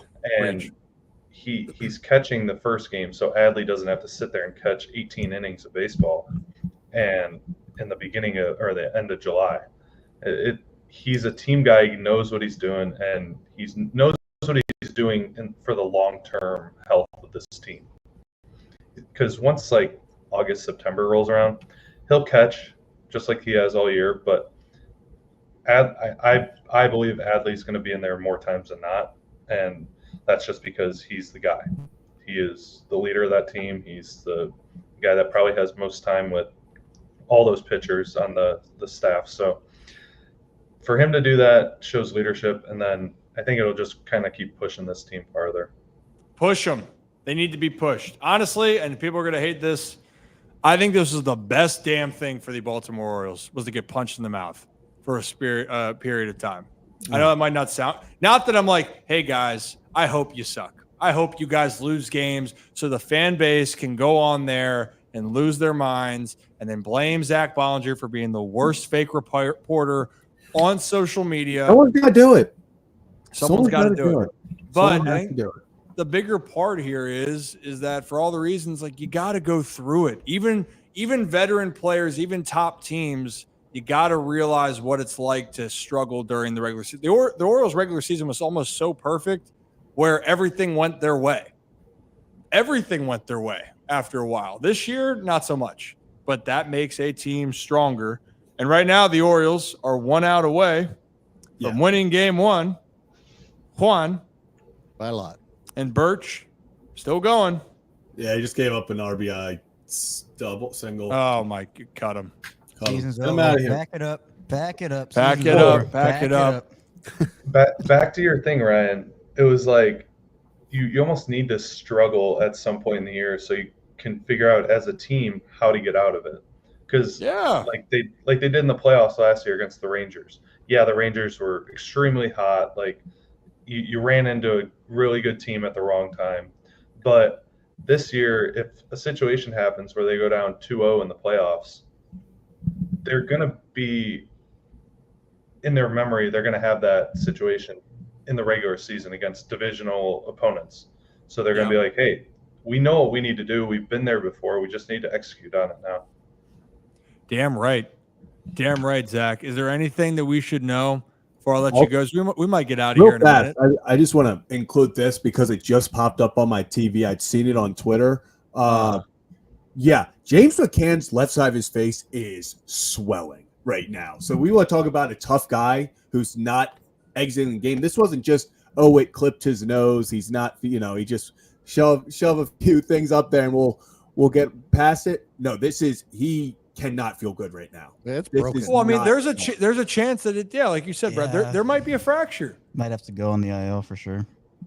Like there's a chance that Call up Basayo. It's fine.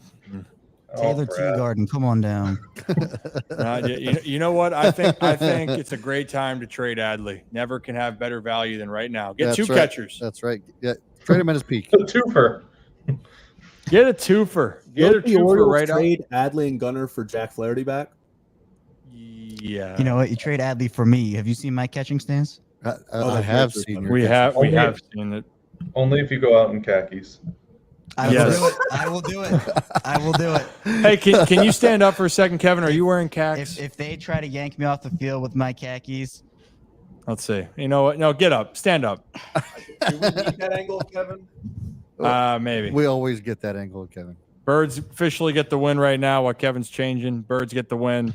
They're back on track again. Ryan, it's okay. I told you the other day. Well, actually, not you. I was talking to Zach and Kevin, and on their one post game thing, I'm like, they just need to go out, have a boys' night out, booze out. I mean, you give us some of your expertise on those situations. Oh, we know. Wow. Yes, we have heard. Yeah. Well, hold on. Before Ryan's we do an that, expert in there's that. Kevin doing. Oh, wow, there we go. Yes, I can see the shin guards rolling right over that. There you go. Hell yeah. Okay. Okay. All right. Jesus God, this is a Christ. family show, Kevin. What would Ryan do in those moments? Well, What has Ryan done in those moments? I mean, that I might think- be for I our think it's- members. I think it's you get a round table and you don't leave the clubhouse. You know what? We did that actually in Memphis after we were getting our shit kicked in for like a while. We're sitting down in Memphis, and I think we stayed in the clubhouse around this one plastic table for 4 hours, 5 hours easily. after the game. Just drank. I drank my tequila. Yeah. And just talked about like all the good moments that we've had playing baseball, but also just we didn't even laughed at like, hey guys, remember when Jesus Sanchez just went 8 for 9 against us down, and that was the guy that hit the bomb against the Orioles the other day in Miami. But we just would laugh off our failures. I think sometimes we get so serious with things are going that you get in your head too much. And that's, I think, honestly, maybe that's what we need for Gunnar. Gunnar, if you like some whiskey, forget what he really does, but I think Gunnar needs a little reset himself. And sometimes nothing resets you better than just coming to hang out with Ryan. Yeah. Getting a little shit faced. And getting a bottle of tequila. Yeah, that's crazy. There it is. There is how James talk about. That's a black guy. this will be He's getting a black eye, too. James McCann is immortalized for this. Oh my god. No, he by is. the way. Build Absolute a legend. statue. Dude, I'm telling you, we were talking about, you thought with Heston Kjerstad getting drilled in the head, this is going to be the moment when the Orioles just go on a run. Yeah. They're going on a run. It's happening. They are going on a run, Kevin. I'm gonna go on a run. I was going to throw this ball at you, but I'll catch it. Ollie will wreck the studio. Yes. Oh. He's already tried to do that once Yeah. today. You know what? And hey, how is the tequila is good down there, Rick?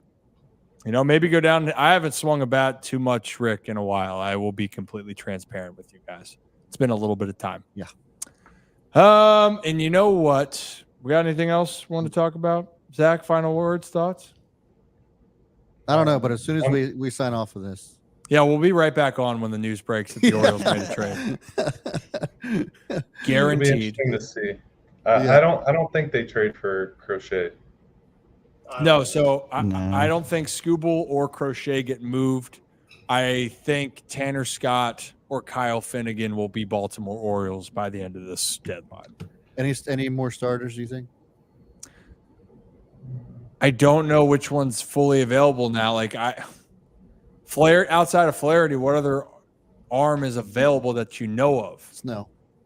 I don't think they trade for Snell. I know they're saying that they could, and it would fit the profile. Need a lefty, but it's Snell's They don't contract. sign lefties. Yeah, No, they really don't. Look, anyone that they get, like the front office goes from Houston. Look what Houston has. The only lefty they had in their lineup or their rotation was Framber, and he was kind of like a lottery pick for them. Like he came out of nowhere for them, and they stick to what they know, and they know righties with outlier pitches. Yeah. And that's why Corbin Burns was a big target for him. Yeah. Well, and that was the thing. It was really Burns was one they were eyeing in for the longest time. Hi, buddy. And mainly, I don't know, the portfolio of it. It's just that they really do want a left-handed closer arm right now. The two closing options that are available is Tanner Scott and Finnegan. If we're going to talk about that starting wise, it's just a little bit of a different group. I know that the Blue Jays have some options. Would you have a reunion if Gausman was available? But he also signed a big deal. Or who's going to take that deal on? You know, and probably the Blue Jays would eat quite a bit. So I believe that they need to sign Burns, and Yes. that opens up the window of like, hey, we don't have to give up the house for another top line starter that we have team control over. Because once you have Burns on lock, say for 3 years, that gets him all the way through arbitration into free agency, and it gives you time to decide what you're going to do with Adley, Gunnar, Westberg, all those other guys surrounding him. And I think it opens up a lot right there. But, you know, I don't know if Burns is going to look for that 6-7 year deal. Oh, yeah. Ollie, stop it. I agree. I don't think any Scott Boras client, nor like will teams give that out nowadays. Like I think that's the biggest part with pitchers. Every team wants a high-end guy, but no one wants to sign them and lock in for an extended period. Does that make sense? Like you're not going to see the 6-7 year contracts. You're looking at 3 or 4. You know, unless like it's Ohtani, but he hits right. 900 and hits 500 home runs, whatever the hell he's doing right now. So it's good to note everything. The O's are fine. Things are going to be fine. We got some good kids. Yeah. Does Ollie want the ball? He wants the ball. He wants the ball. I'm trying to he's already flinching. Trying to keep it from him because he's squeaking it. He's squeaking the hell out of it, dude. Yeah. All right. Well, Zach, appreciate you anywhere that we can find you right now besides playing for Tijuana. Instagram, Twitter. I'm pretty low key on those ones though. You're a very low key guy in general. Oh yeah. You know, if you want to watch any of my games, they're mostly all on YouTube. Hell yeah. Toro's Network on YouTube. You guys want to watch that? I'm going to throw on Wednesday. Hell yeah. We're in. We're so in. We're so back. Oh, yeah. All right, Zach. Well, be good. Make your bed, and we will see you next time on the Ryan Ripken Hey, Show. that's my couch, too, all right? Oh, you know what? That's one thing I miss with the playing days, man. You just – that one space is everything when you're in hotel rooms. Oh, 100%. I got, you know, all the activities on one side and the lounging on the other. Hell yeah, buddy. Well, hey, you know what? Yeah, we'll talk. I got to pick your brain on some things. But all right, be safe, sweetie, and I will talk to you soon, okay? See you guys. Zach Lowther, everybody. He's a good kid. Zach comes on. Yeah, the Zachs try to stay together, and we got a new channel member. All right. All right. Did Ollie? He's having a time over here. I don't know what's going on. Is he choking on the ball? No, he's just Is he watching too much of Uncle Kevin's Zach reacts? He's got like a hairball or something. He really just wants he wants to play real bad. Yeah, no, because he's a golden retriever that just loves all the fun. And guys, let's give you a little update on what we have coming up here for our show. First off, before we do the Ryan Ripken Show tomorrow, we're gonna have a special stream going on here with our buddies over at Gary Williams Stole My Lawn Furniture. They're going to be in here, and Brad Brock's gonna join the show, former Orioles. So tune in for that. We'll tweet it out the time, but I think we're tipping off around 11. We are not going to bring the squeaky ball for Ollie, but he might be here tomorrow, to be completely honest. And then on top of it, we will have some trade deadline specials as well going on to the deadline. Yep. That's just what we're planning. So what are we thinking, Kevin? 3 to 7? Yeah, 3 to 7, 2 to 7, somewhere in that time. Listen, I am calling it right now. Whatever time we decide we are going to go live for this, that we will start tomorrow, an hour before the Orioles will make a splash move. It's just how it's going to happen. They're going to force our hand to be on this longer. No, what's going to happen is we're going to sign right the hell off. Yep. And they're going to make the deal, or they're going to make it at not Ollie. Can anybody hear the squeakiness? You can hear it. Yeah, you can hear it. He's just out of reach. Now. Hey, give me that ball. He's very vocal, like his father sometimes. Come here. Ollie, come now. Ollie. He is not giving. Oh, Ollie, come. What was that? Ooh. Come. Get over here. It's okay. Dog Training Plus. I assume you're a big fan of dogs too. So there we go. Ollie, come say hi. Come say hi. Nope. Okay. That's great. Kevin, can you pick him up? He's coming back around. I mean, probably. Kevin, come pick up my dog, and then we'll get out of here. But so that's the plan. And we just got a quick update. Rock Kabako just tweeted out, Orioles suspect McCann has a broken nose. I know, riveting breaking news, but you take one look at that. Might have been feeling great after that. Take one look at that photo and say, "Yeah, that is gone." Wait, didn't Calvin play with the broken nose? He's broke his nose 7 times, and I broke him once. I broke him. You were once. one of them. I was one of them. I was the last one. Elbow to the face. Was that basketball? You reach, I teach. Smack the hell out of him too with the elbow. So it was. I was on the tournament. Can we get a camera on Kevin? This is. Yeah, hold on. I'm just gonna. Do we even rove on this? It's fascinating. But while we're doing this, for the way, Ollie. As we know right now, the Orioles obviously get the win. That's the biggest thing. They're getting ready for game 2. Cade Povich is going to pitch in that game, but the bats came alive. People are feeling good, excited about the prospects of it. And look, the Orioles are they're fine. As I would say, the O's are fine, baby. Okay, Kevin, can you get a hold of my dog? Could you imagine James McCann? Oh my gosh. Okay.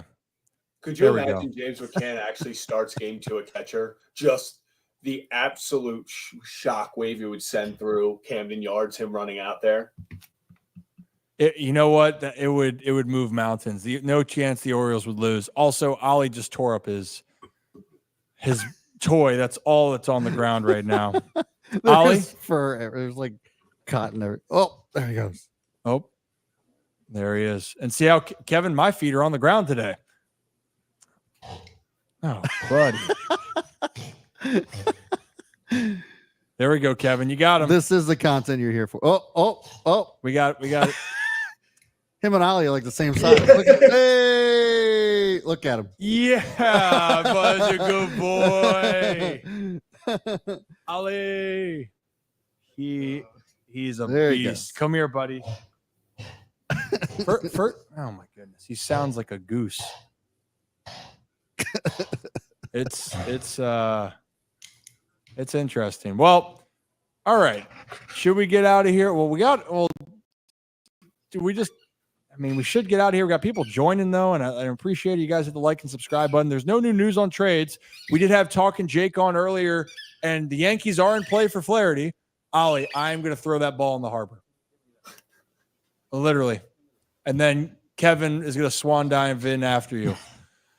But the biggest thing... He's now throwing it to himself. Yeah, he's a good boy. He really is. But in general, going back to this, Jack Flaherty is a guy... That's honestly right now the only name that we know pitching-wise that is on the market. I don't think Crochet and Scoobel... Okay, can someone please take the ball from him? Get the ball.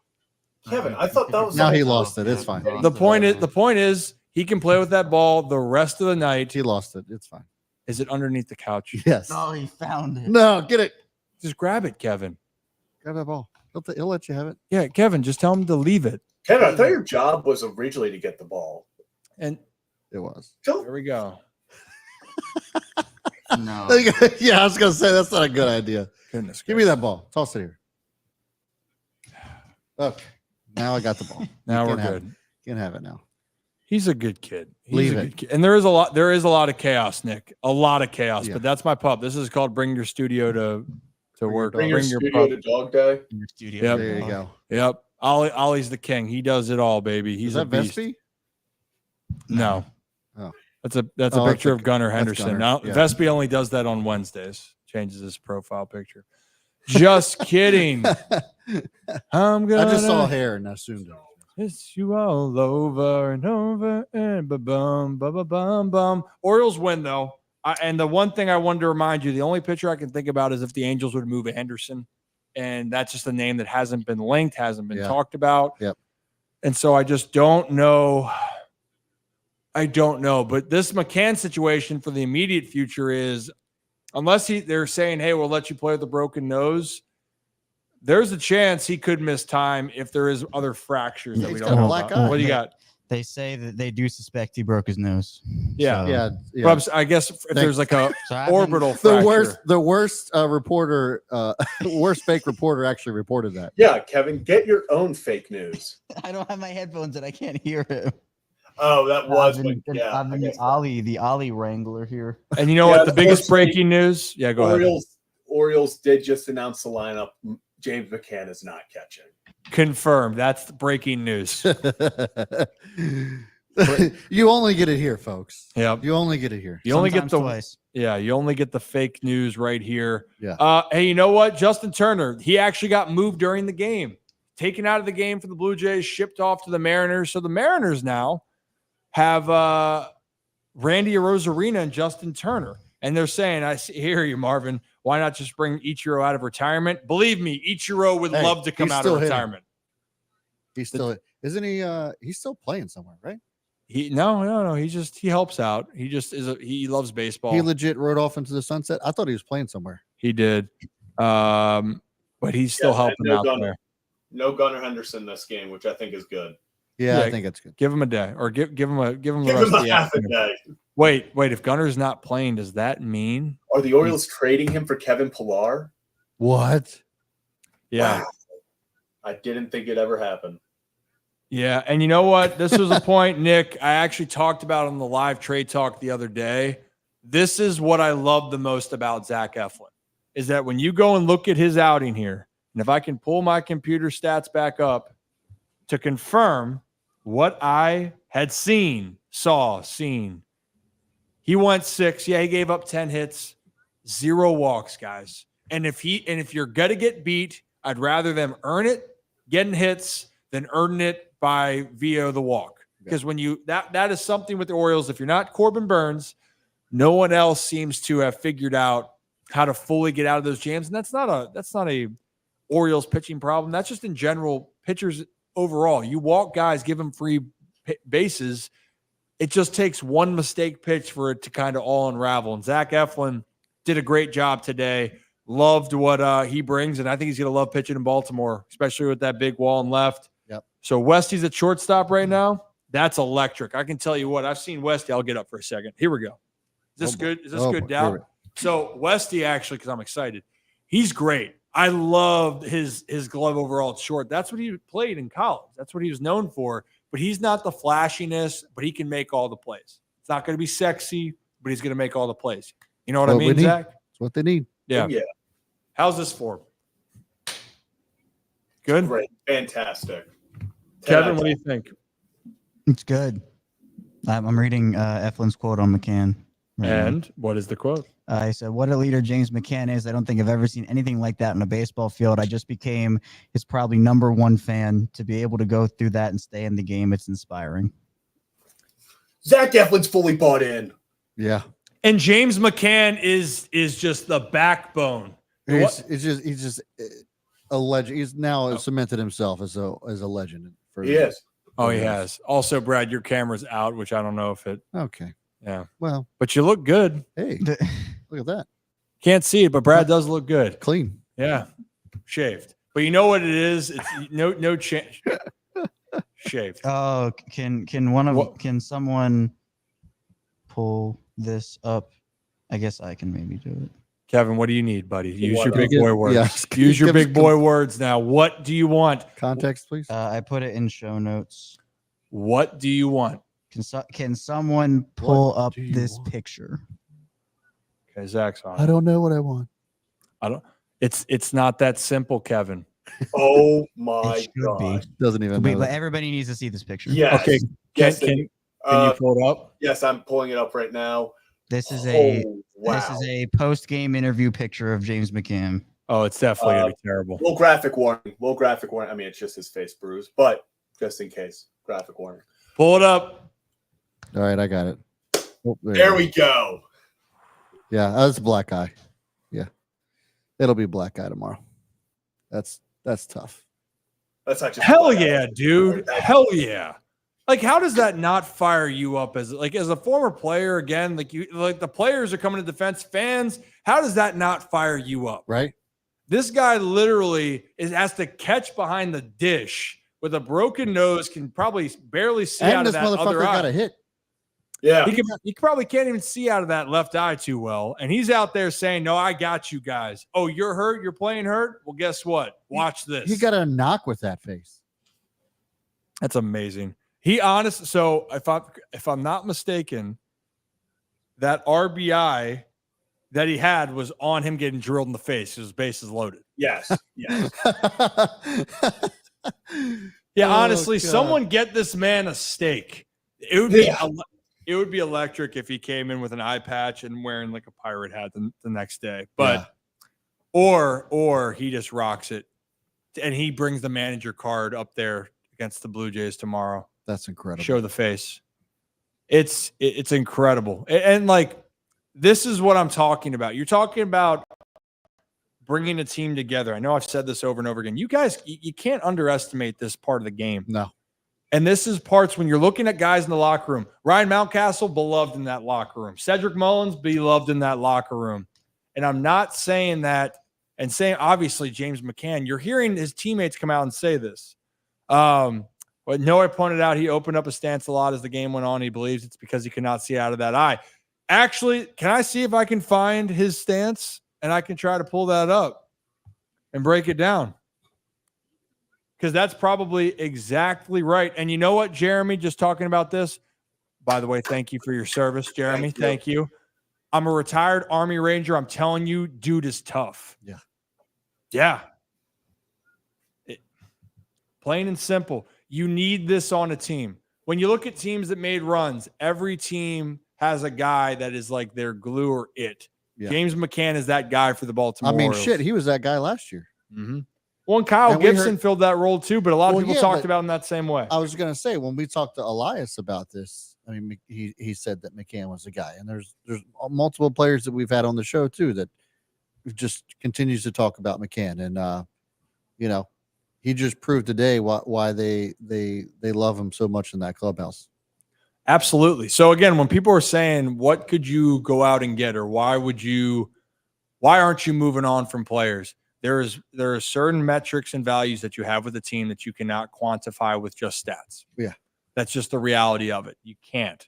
And for the Baltimore Orioles, those three guys, in my opinion, James McCann, Cedric Mullins, and Ryan Mountcastle, which Ryan Mountcastle, if he is this damn hot, he changes everything for your team. Yeah. Everything. And obviously you guys know how I feel about Mountie and Said. I love them. I think that they should keep it rocking. So this dog is locked in. Well, we can't see you though. I know. We can't see you guys. Gauze in the nose, tough warrior. I'm trying to think if I've been drilled in the nose on just anything else. 7 times though. Calvin's been. Yeah, the last one. I will say I also had double nosebleed for him. I'll have him. Not gonna have him on. We know that. Maybe at one point, if he's a good kid. But we were playing dodgeball as a kid, and we had like these light flight balls, kind of like that ball that Ollie has. Actually, throw it to him. You can get it up top. Okay, so it's kind of like this without the spikes. Okay, and it's like foam, but it's this size. Yeah. And we're playing dodgeball, and my dad's creeping up, and he comes out to fire. I'm hiding behind we built forts. Yeah. Because it's a retired MLB player, and I'm like 9 or 10. So there's a slight disadvantage here for the kids, for the boys. And he goes to try to fire at one of my friends. I get up and I fire a missile right in the nose, drills him, immediate blood everywhere. Didn't break it. That's when I learned the rest of the bad words in the English dictionary of what you can't say. All in a span of 10 seconds. Yeah. And yeah, I almost shit my pants. I did from that moment, but it was a great moment nonetheless. I mean, it was just an accident. It was an accident. Oh, he knew. They came out. He goes, hell of a throw. He goes, great accuracy. And I'm like, you know what? I was taught well. So life lesson, Zach. You know what? Next time you're here, we'll work on that as well. And actually, Zach, Lowther, not Bollinger. Zach said if we get to 15,000, he'll take a heater off the ribs. No one better than for you to do that. Zach on Zach crime. There you go. Yes. Also, speaking of Zachs, we got one Zach here, one Zach in the chat. I'm talking about the Zach that just pitched. Zach Eflin was asked about pitching at Camden Yards for the first time as an Oriole, and he said the crowd was into it. A little bit different than Tampa, which is a crazy stray to just throw it. Rays fans are going through enough right now, losing all their stars. That's a crazy stray. Hey, you know what? I love it. That's what they get for not showing up during the playoffs. Yep. That's what they get. Yeah, how do you not sell out for a playoff? That's just a whole different discussion. But It was at 3:00 in the afternoon, Ryan. People had things to do apparently besides watching a playoff game with your season on the line. Yeah, it's It true. looks like we just got delayed here. Yes, it is. What It's got under- delayed? to be announced. Game 2. Is it raining? It says due to weather, so I assume it's going to or is. Isn't that great?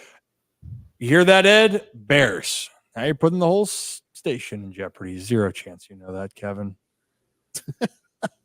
Bad news, Bears. 60% of the time it works every time. Dodgeball? No, it's Nope. not dodgeball. No. Oh, Anchorman. Yeah. Yes. Yes. Yep. Bob, we'll do a couple of these and get out of here. It's just that the numbers are still pretty good right now. So I just thought we'd keep going because of this delay. You guys That's okay? fine. Yeah. We're good. And maybe the Orioles, so we don't have to hop off and, do something. But so Bob asked, so Ryan out of Mullins, Mountie, McCann, Urias, Mateo, how many of those guys do you think the Orioles are going to tender contracts to during the offseason? Honestly, I just think it's all too early to tell. Yeah. And Seti, though, they're going to have him for one more year. He's not an unrestricted free agent until 25. So he'll have one more year. I love McCann's value. You guys know where I stand with that. So, and I can tell you they love Mateo. I think that the Urias, they're going to see how it plays out. I think it's just all too early, but my guess is it's not even a guess. Not all those guys are going to be back next year. And even for moves, if you want to move one of your veteran guys to give a youth movement, the time would have been earlier in the season, or you do it like you did to give Jordan Westberg consistent at bats and went out and got an ace, with Corbin Burns. Like you do it early. So yes, that's all I have to say about that. Is the camera working? You're back. Oh, hey, now there it is. Hair looks good. This is an interesting one. This is the name that no one was talking about. You okay, Zach? No, that's just crazy. Someone no one's talking about. That has been my guy over the past 2 weeks, Rip. As the certified worst fake reporter out there, I have to take this claim. I've been looking for Lucas Esser or Urseg. Sorry, I always get mixed up. Urseg for like 2 weeks. I think he's got nasty stuff. I would love to see him in a move. Oh, and I actually loved what I saw him when he was in Baltimore facing the O's. He's got I first noticed him. Great arm, great stuff, and it's a high leverage guy, which, you're going to have to live with some things, but that's a guy that he gets overshadowed because of Mason Miller out there. And again, it's not going to cost you as much to go out and get him, but what did the Athletics do? I don't know. I don't know. And the other team that I can't figure out, guys, is the Chicago Cubs. On another note, I can't figure out exactly what they're going to do, but it doesn't look like Justin Steele. That's a name that people were going through starting pitchers. That's another guy that says this. And Zach Lowther right there. Ryan, we played against Lucas a lot. I don't think he's the dude you want to get right now. He needs at least one more year of proof, which is fair to say. That's very understandable. But you wonder if you're Mike Elias, because they've done it before, would they do it again? Like they went out and got Fuji, who had zero experience, but he was the heart and soul of A lot the of Ryan people Ripken say show. he's the reason the Orioles won 101 last year. Let's just call it like it is. Yeah. Yep, I agree with that 1,000%. Yep. You know, we don't make the rules. No. If you're new Responsible for each and every one of those 101. Yep. And if you're new to the channel, hit that like and subscribe button. And one thing we forgot to mention, but we do it a lot because of these shows recently. But we can't forget about when we do make trips. We made our trip around Adam's Jeep, but we got to make our trip to go see our friends Hollywood Casino at Charlestown Races in West Virginia. That wasn't bad. Because Kevin didn't say it. Yes, I did. Yeah, you did. You did? Yeah. Yes, I did. Yeah. West Virginia. Well, you stopped that time. I just wanted to see what you do. But our friends, Hollywood Casino up at Charlestown Races in West Virginia. It's about an hour and 15 from Baltimore. It took us an hour to get there from Owings Mills. We're going to be back up there, actually, guys. Stop traffic. Talking with them. Doing a little bit of a football tailgate event. Ooh. Maybe with them happening here. Ooh. But we're going up there because they have concerts. We're going to try to go see an event. We're going to do another show up there. Oh, I could watch a Ravens game up there. I could too. I could definitely watch a Ravens game. We could be up there. We also are going to try to go to a horse race, which would be electric. Going to teach Kevin how to play slots. But as always, you have to be over 21 or older to go. So Kevin is over 21. There was some question about it. But again, as always, if you have a gambling problem, who should you call, Brad? You should call 1-800-GAMBLER. Yep. Do that. That's what you need to do. And don't ruin your life. Don't ruin it. But if you're a Penn Play card member too, and you like complimentary beverages like I do. Oh, hell yeah. Who doesn't like complimentary? Complimentary. This guy. They have complimentary beverages for all Penn Play card members in West Virginia, not offered in Virginia or Maryland. And if you sign up for the app, just the Penn Play app, you can win $2,000 in Penn Play cash just like that. Boom. So when I move, you move. Just like that. Oh, when I move, you move. Just like that. When I move, you move. Just like that. Hell yeah. Bring that back. Close. Oh, you forgot to ask the DJ to bring it back. Yeah, you got to ask. You got to ask the DJ. time. You know what? That was good, Kevin. Yeah. Who We sings haven't done it? a Kevin Oki in like 3 months. But who 4 sings months. it? I don't know. Ludacris. Yes. Hey. Hey, there he is. So, I did. Luda. Yeah, no, he's great. We aren't doing a 24. Well, I thought I was saying 24-hour stream. We are not going to do a 24-hour stream. I will be doing 24 hours. I'm the 24-hour stream guy. 2,400 on Kevin and Zach React, the new channel. I'm doing a 24-hour stream. 24,000. I'm doing it in here on the Ryan Ripken channel. 24,000. Okay. All right. Yeah. Okay, yeah, we are apparently. So that's happening. Nobody asked me. Anybody can do it. No, I'm not doing it. Oh. Yeah, I mean, I would be a part of something, but 24 hours. When we get the whole studio set up here and we can actually make this an experience, then yeah, sure, I'm in. Which, I mean, by the we're way, 13,000 away. This is not like We should make the studio into a club. don't say that, Zach. What? hopefully. Could you imagine people coming here on the weekends? I mean, that shit could happen tomorrow. You don't know. I hope so. Did I Kevin hope say so. this? Did you guys hear that? That Kevin says. Could you imagine people coming here on the weekends and we get everything and we get like I'll be the door security. No. Exclusive people. You get exclusive rights to come in here. It's not free for all. And definitely, we can't have a club. That there's a lot of things that we'd have to go through. What type of club do you think we're going to run here, Kev? Dance club.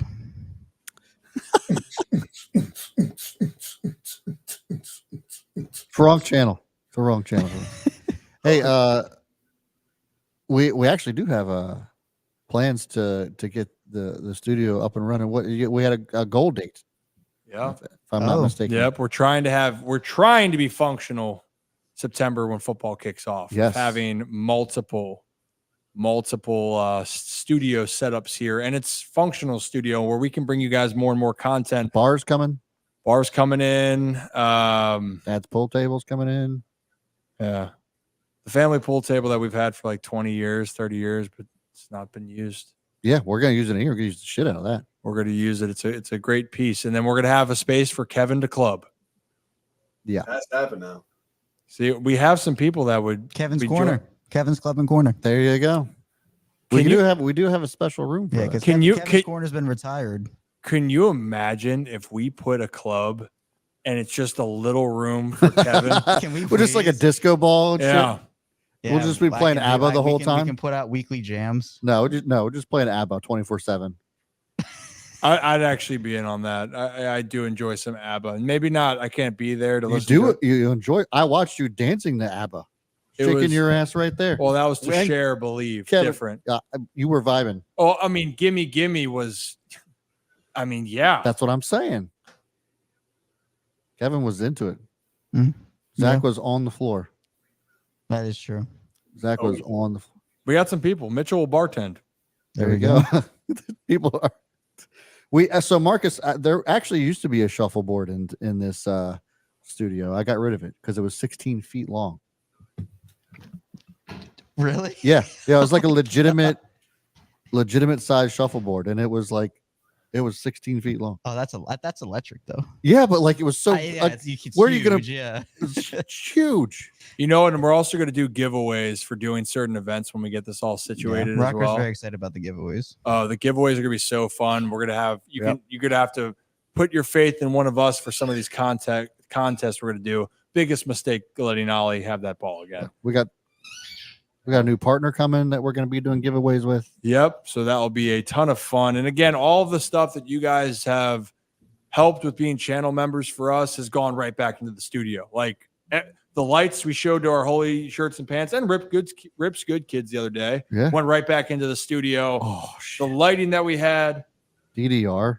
We had DDR in here. Oh, I used to. Do we get the arcade version or we get like the PlayStation version? Oh no, the arcade version for sure. That would be elite. Yeah. We got the NBA Jam back here. We got the DDR in Kevin's corner. Yeah, how let's about go. talking Jake saying the NBA Jam in the back? I know. Digging it. Yeah. We got the spot. We do. And maybe it'll be Club Rip After Dark. This is maybe where we can tell stories, ghost stories for Kevin while he There you go. clubs. It's true. Okay. You know what? I'm just waiting for some news to happen. It's just not going to happen, is it? So we're just going to have to sign off for the Orioles to announce that they made a move at some point. That's the. That's how I it think has that's- to go always, every time. All right. Final thing before we go.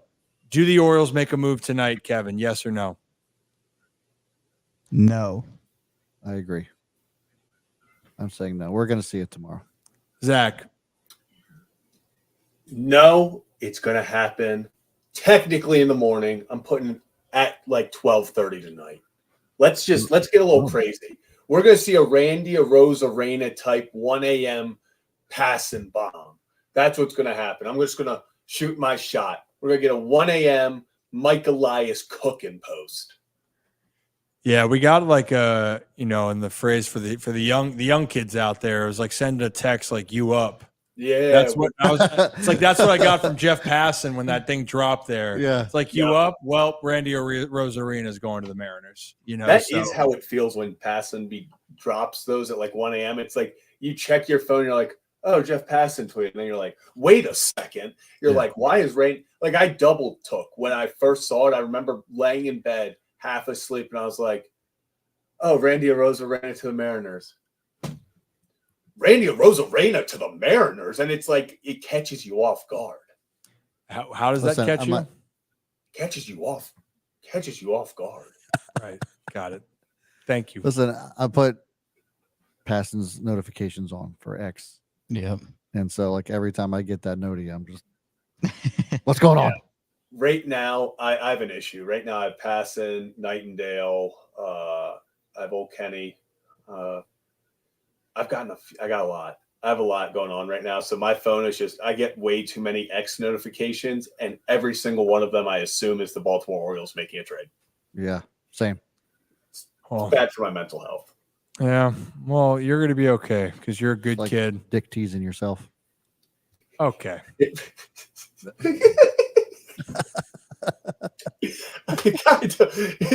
I mean, when every time I'm expected to read Tanner Scott to the Orioles, it is kind of. That's the wording we were going with. Out of all the phrases. Could you think of a better phrase? Yeah, I'm not going to say it. I'm Why? not going to say it Why? because you know what? My dog's This is here. a My family- child's here. family-friendly show. My child's here. I can't have that do that. He's very pissed off that I won't throw this ball. Yeah. You know, I think maybe it's because of. So you're teasing him, is what you're saying. That's right. You're Why is it that there's moments where Rip will just let the words fly, and then he goes into like dad mode, where it's got to be like, you know what, we got to keep it Pete. We said too many F words today. We got to keep the rest of it peachy. Exactly. Well, sometimes you got to. There's like a certain like limit. It's like you get X amount of free, free things a month. And oh gosh. Well, this makes sense, Eric. Greatest line of expletives I ever heard was Billy Ripken in Hagerstown, grounding out the short and crossing first base. Changed my childhood. That sounds like so Billy Ripken for sure. I can articulate it, and I'm sure a lot of the players have quite a vocabulary. That was one thing. I remember it was some guy that when we were doing the live stream, Zach, when Jackson got sent down, roasting me for cursing or something. Oh, I remember like your dad would be ashamed of that language. I have you heard my dad about that. Yeah. And all you said was shit. Yeah. Like, one thing is, like, you said shit.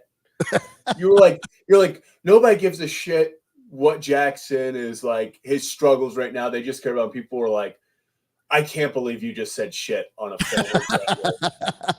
family friendly. It's like, have they you were heard like, Al Ripken would never.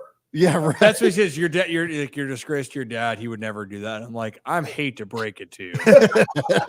But if you've been on a ball field, your favorite player probably has said something that you might not always agree with. But in the heat of the moment, when you get mad, when Kevin gets mad, he even will say a bad word here and then. Gosh darn it. Jillicky Willikers. Okay. All right. Now on that note, we're going to wrap it up. But yes, it runs down a Rip After Dark. I can give you some more of the Ryan-isms. Zach Lowther's seen plenty of those. What is it? Oh, that's for Skype when I had to log in, was doing the VSIN network. Yeah. Hey now. No, Debbie, I don't. Oh, hey now, Debbie. 2 messages in a row. Who's Debbie? I don't know. Someone on Skype that's probably spam and an AI robot, So, okay. All right. And scene. Kevin. What? Scene. What do you want me to say? Ollie, what do you? I want you to say. Okay. All right. Cue the music. Cut. You're late.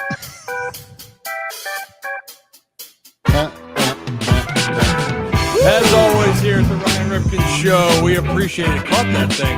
Appreciate you guys. Hope you enjoyed your Monday. We have the special live MLB trade deadline special on Tuesday. We'll see you then. As always, have a day, have a night, and we will talk soon. Boom.